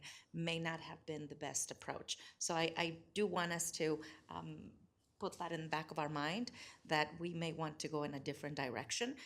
We do want to move forward with a Downey Bike Master Plan, but we need to be more thoughtful as to where we put these. So Mayor, maybe it'd be effective as part of that goal to implement the master plan to first come back to council and just talk about the overriding goals of the program and have a conversation with you about where we're going. And that way we can open up that conversation and talk about it more in details. Yes, because again, and it has to make sense. I mean, we want, an environmental sustainable community. I mean, we've got the solar panels, and I know at the very bottom of this presentation, we've got the solar project phase 2 analysis. We realize the importance of all of this, but we also have to, there's got to be common sense in this approach and in this planning. MPT. Just a question, are there any plans to install any bike lanes currently that your department's working on? If there is, I would like, I don't know, to revisit it before, just in case there is anything pending. I echo the mayor's sentiment. Let's just talk about it again before anything else pops up. If you could come back to council on it. Yeah. So we can revisit it. We can do that. I know that a lot of times that we, as part of our restriping plans and repaving, we do some bike lane work on that, but we can definitely come back and have a conversation with council on that. Thank you. Absolutely. Well, bike lanes can be a good thing if it's just justified. I go up and down Old River School Road almost every day, and I never see anybody riding their bikes. I feel like jumping on my bike just to put it to use. But I'm curious to see the justification on why it's on Old River School Road. It just, maybe in some other area of Downey, but it just doesn't get used. Well, and I think if I may, Councilmember Sosa, because I think I was just coming on council at the time, that was considered a wider street, and again, I can't express what the previous council members were necessarily thinking, but that was a much wider street, and the thought was, well, if we utilize one of those lanes, is not going to be so detrimental as opposed to other parts of the city where there's only, that there's much narrower. Anyway, I think we need to have a better study, and as we also see our city changing and the traffic that we have, that it's got to make sense. Our bike master plan does have to make sense. We see a lot of, in our main thoroughfares, people avoiding the freeways from, the 605 and, the Florence and Firestone, and Downey's smack in the middle of several freeways. And so people cut across to go east, east to west and vice versa. And so I think we need to really look at what is going to make sense for this community. Happy to bring that back. Thank you. Thank you, Matthew. Thank you for your comments. With that, I think we have the last set of departments, Mayor, and we'll bring up from General Government, Human Resources, and then we'll proceed to the end.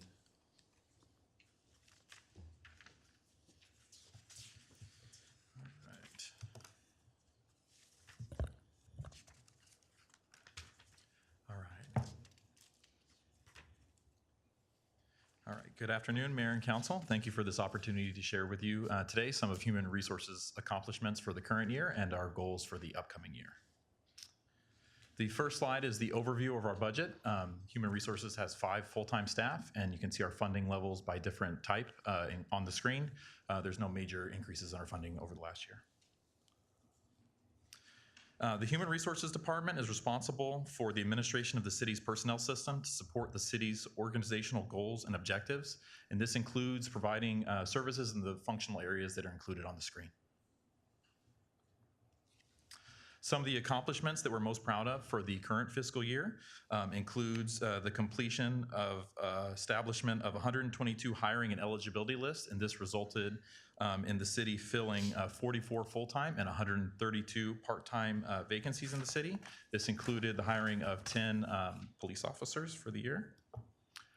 Also, we implemented a program deploying Narcan to certain high-use city facilities, and this also included the development of staff training materials to correspond with that program. HR also processed over 884 personnel status reports for authorized payroll transactions. Human Resources also processed over 6,088 employment applications for the city's various recruitment efforts. And we also offered 13 training courses on a wide range of topics, which included harassment prevention, customer service, maximizing performance, generational diversity, and defensive driving and bloodborne pathogens. There we go. Some additional accomplishments for the current fiscal year include completing labor negotiations with 3 of the city's bargaining units. This included the city's miscellaneous unit, the Public Safety Auxiliary Association, and the Police Management Association.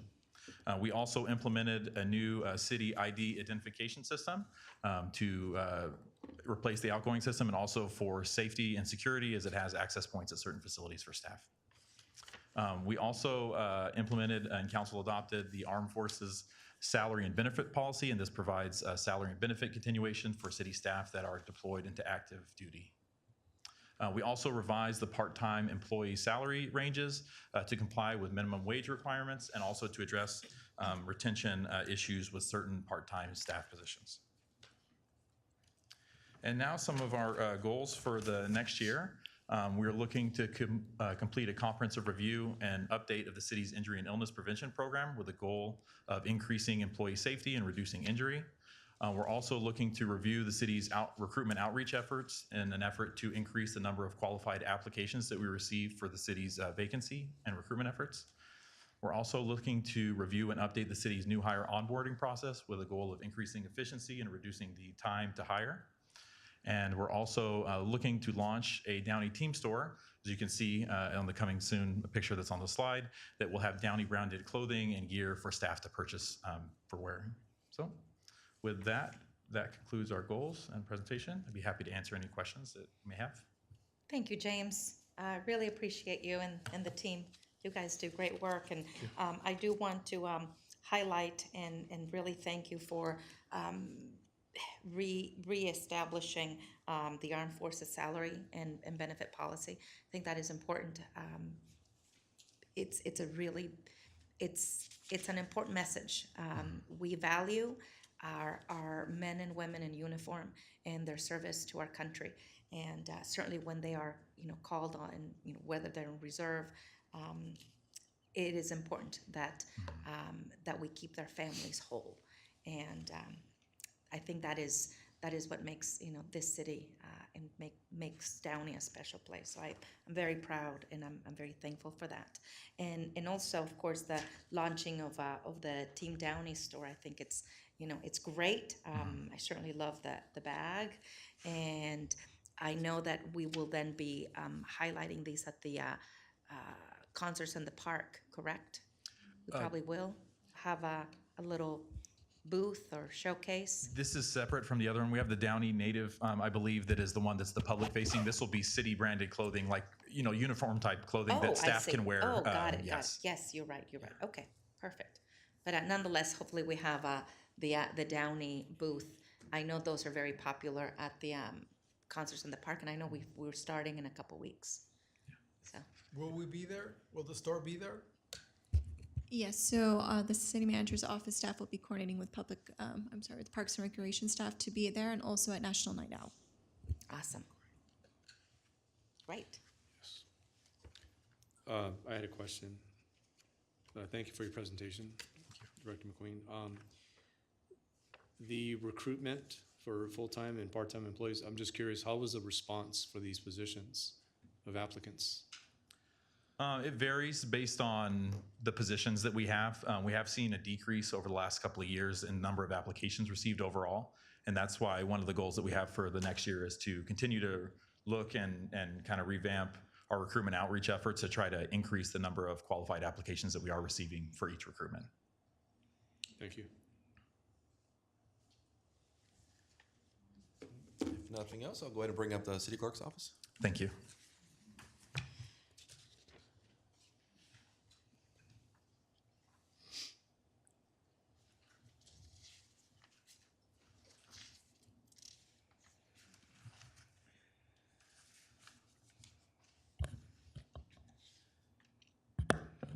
Good afternoon, Mayor and members of the City Council, City Manager Bradley. Thank you for the opportunity to present the City Clerk's accomplishments and goals.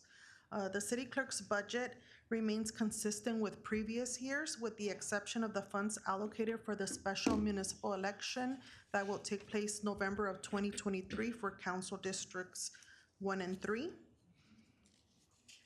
Some of the City Clerk's essential services are the conduct of municipal elections, preparation and distribution of City Council meeting agendas, ordinance and resolutions, accepting and processing of public records requests, claims, subpoenas, and lawsuits, and filing of FPPC forms.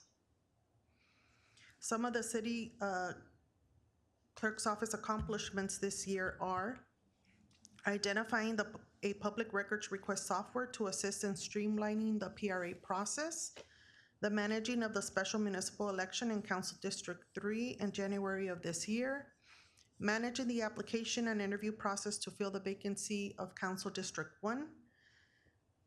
We have also received and processed over 700 public records requests and 120 subpoenas for records to date. We have completed over 43 City Council meeting minutes.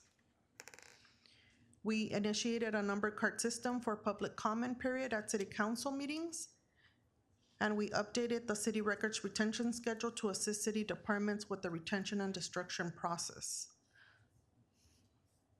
Some of the city clerk goals and objectives for the next fiscal year consist of managing the November 7th special election, completing the implementation of the public records request software and training city staff on the process, working with the city attorney's office to host an AB 1234 ethics training for our city officials, board and commission members, and city staff, and starting the process to identify and implement an agenda management software. Mayor and council members, this concludes my presentation. I am available to answer any questions. Alicia, thank you for your presentation. Again, we really value your work and everything you do. I think it's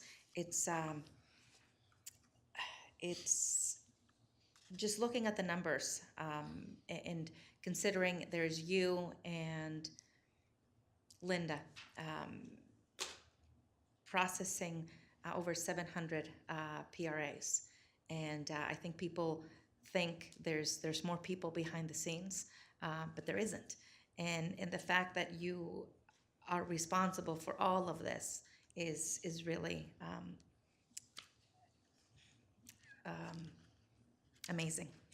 Thank you, Mayor. I appreciate your comments. So thank you. I think that certainly the implementation for a PRA software is going to really be a lifesaver, because certainly people have a right to request whatever it is they want to request. These are public documents, but at the same time, the day-to-day operations can really be impacted when these things happen. And so I'm looking forward to having that software to alleviate that extra burden on you and Linda. So thank you. Mayor. Thank you for all the work. Really appreciate it. And I'm looking at the 144 city council resolutions and ordinances and everything else. So thank you. Appreciate that. Thank you, Mayor. Anybody else? Alicia, thank you. That's it. Thank you, council member. I'll ask the finance director to come up and talk about his department next.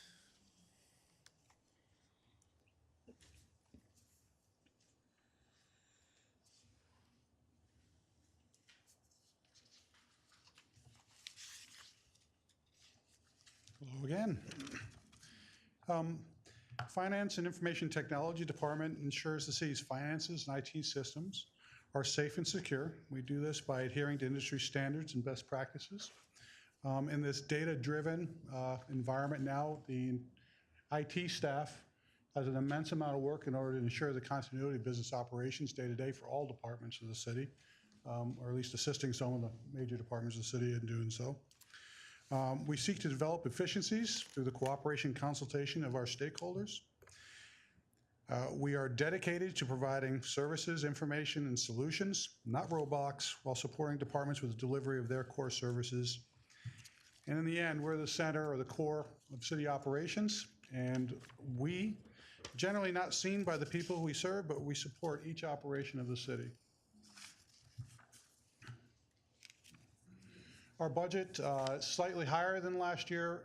Couple of things that fall into that. There's a significant increase in the cost of supporting SIACA this year, and we've added staff to the IT group.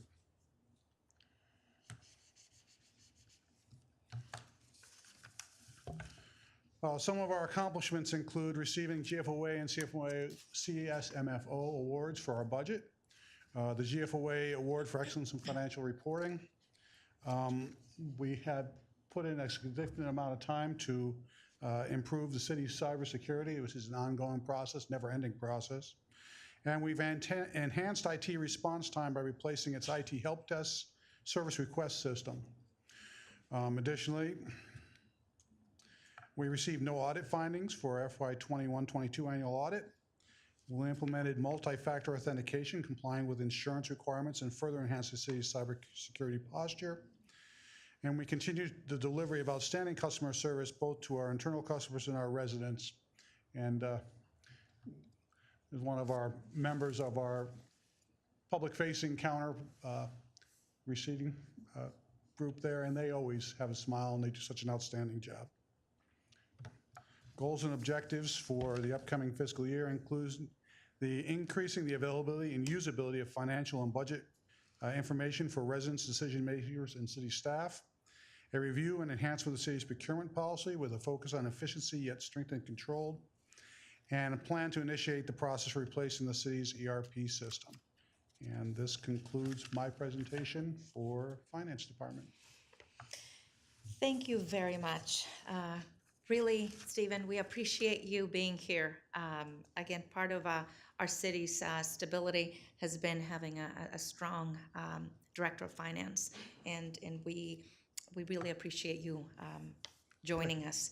As you've indicated, one of the things that we saw is a significant increase in our SIACA cost and contribution, and I don't think people understand that when SIACA was formed, this was this is a boutique type organization, association made up of cities around us, and we all pay into it. This is separate, of course, from a county agency, and there are other cities that also, have joined in SIACA provides services. Certainly, some labor negotiations and certainly COVID and all of these things had a significant impact on their cost and their operations, and because each city pays or contributes according to our size. One of the cities that is of a larger size in comparison to Pico Rivera or Montebello is Downey. And so we unfortunately, get to share the bigger chunk of that cost. But I think once again, I happen to sit on that board.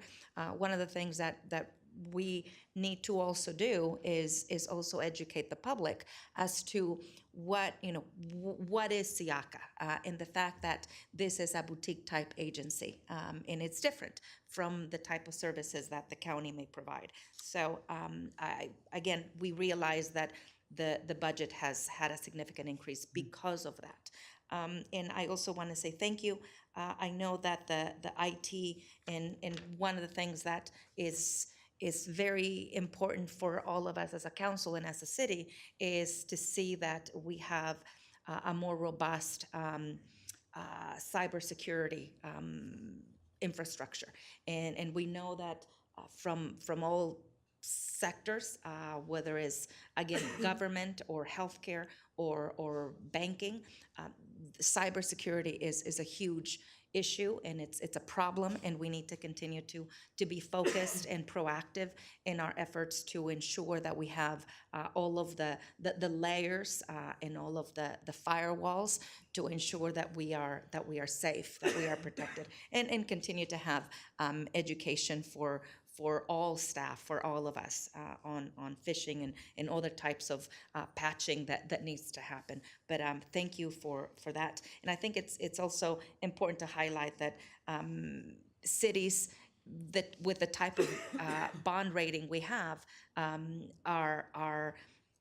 have that rating because of our financial standing, our history, and the fact that there's no issues with the audits, the financial audits of the organization, and I appreciate that. So I think moving forward, as you've mentioned, continue to ensure that we have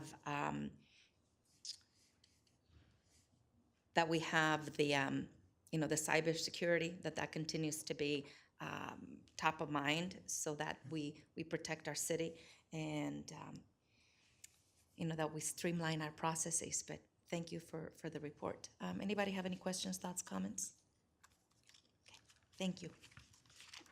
And then last, we'll ask our assistant city manager to come up to talk about the city manager's office.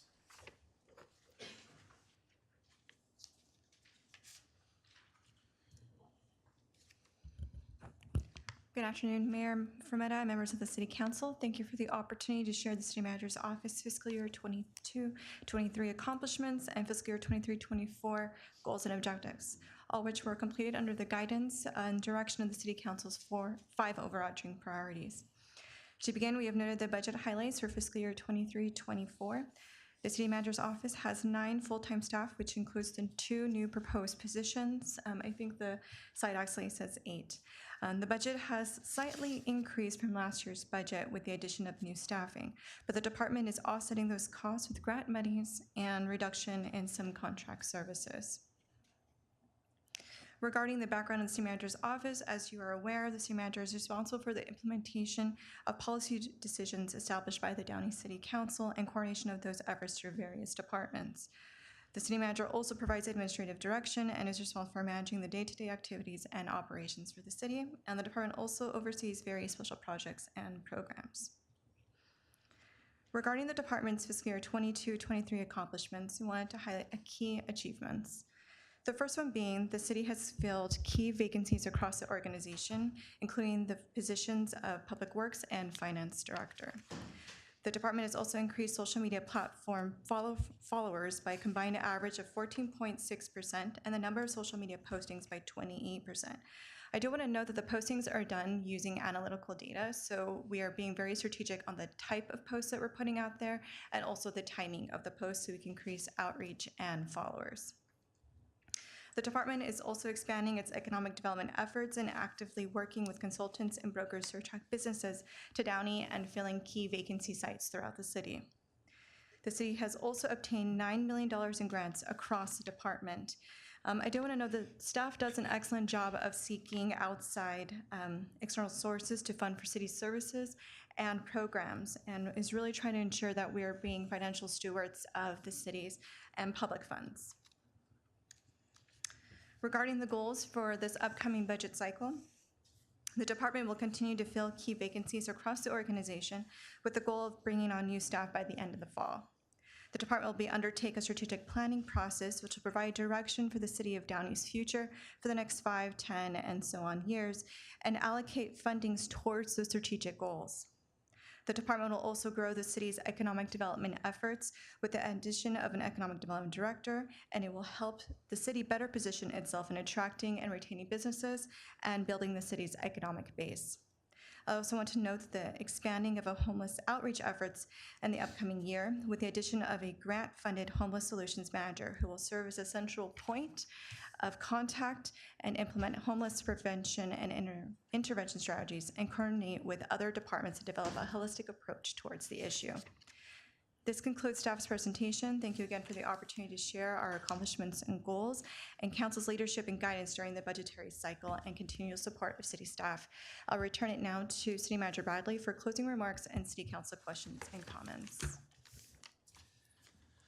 All right, Mayor and Council, this is quite a bit of information that we presented today. I appreciate everybody's patience and letting us get through everything. There was quite a bit of stuff to cover. I do want to end where I began by thanking staff for all their hard work in putting this together. It takes a significant effort from the team to do this on a normal cycle, and we did this in a compressed time frame. So I'm very thankful for all the hard work and effort that went into this budget today. Thank you to Council for your direction and feedback throughout the process today. We appreciate all the items that you've weighed in on, and we'll make sure that we account for them and bring them forward either as in a future agenda item or in the budget adoption on June 27th. So that's our proposed path forward, is that we'll take the feedback today and bring it to you on the 27th with a final adoption of the budget. If there's anything else, Mayor, we're happy to take any further questions. No questions. City Manager Bradley and Assistant City Manager De Rojas. I just want to say thank you. Thank you, because I know it's been a lot, and certainly with new department heads, certainly with your leadership as well. Downey is a fantastic place. Not perfect by any means, but this really demonstrates the passion and the commitment that all of you have for this city, and really the commitment that we have to serve our residents, and the monies are allocated where they need to be, because we are intentional about meeting the needs of the community. And listen, folks, we are not money. We can't be all things to all people. And the decisions that we make are not going to always be applauded by every single resident. And that's okay. We get it. We will make the decisions that we believe are in the best interest of all. And that's where I'm going to leave it. But I just want to say thank you. I know it's been a long meeting, but certainly it's been productive. And more importantly, I think this community and the city of Downey will continue to be an aspirational city and thrive because we do have our overarching priorities. And that's where this council, and again, it is our hope, MPT Trujillo and Councilmember Sosa and Councilmember Horn and others that come after we are in these chairs, that they, again, take the time to have the budget workshops to really look at what the priorities are. Because if one council member is fighting for this and the other one for that, and then that means that the staff is just running in a million directions, taking direction from everybody, and the city is in disarray. And so communities that thrive and that are successful and that are financially, fiscally, foundationally stable, like Downey has been, is because they have councils that, that buckle up, and everything that we want to do, we may not be able to do. And so we need to be okay with that as well. So thank you for all of this work. I'm leaving this meeting today feeling very, just really satisfied and really I feel like we're accomplished, and some things we may be able to do incredibly well, and other things we may have to, leave for the next. But that's okay. So thank you. It's been a really, really challenging year, but we are here, and I just want to say thank you. Thank you, thank you, thank you. And with that, Yeah, I just quickly want to say thank you to staff for putting this together. Very easy to follow report, and I know you guys put a lot of work into this, so much appreciated. Thank you. thank you, and thank you for getting us the paper copies. Really appreciate it. If there's no, MPT Trujillo, no? Just for clarification, the process, some people are texting me. What's the process till we approve the budget? Yeah, so this will be brought back as a formal agenda item on the 27th of June for adoption of the budget for fiscal year 21 for 23-24. So once you adopt that budget on the 27th, we will begin work on all the funded items on July 1. Thank you. Okay, with that, I will end our meeting at 4:46, and this meeting is now adjourned. Thank you.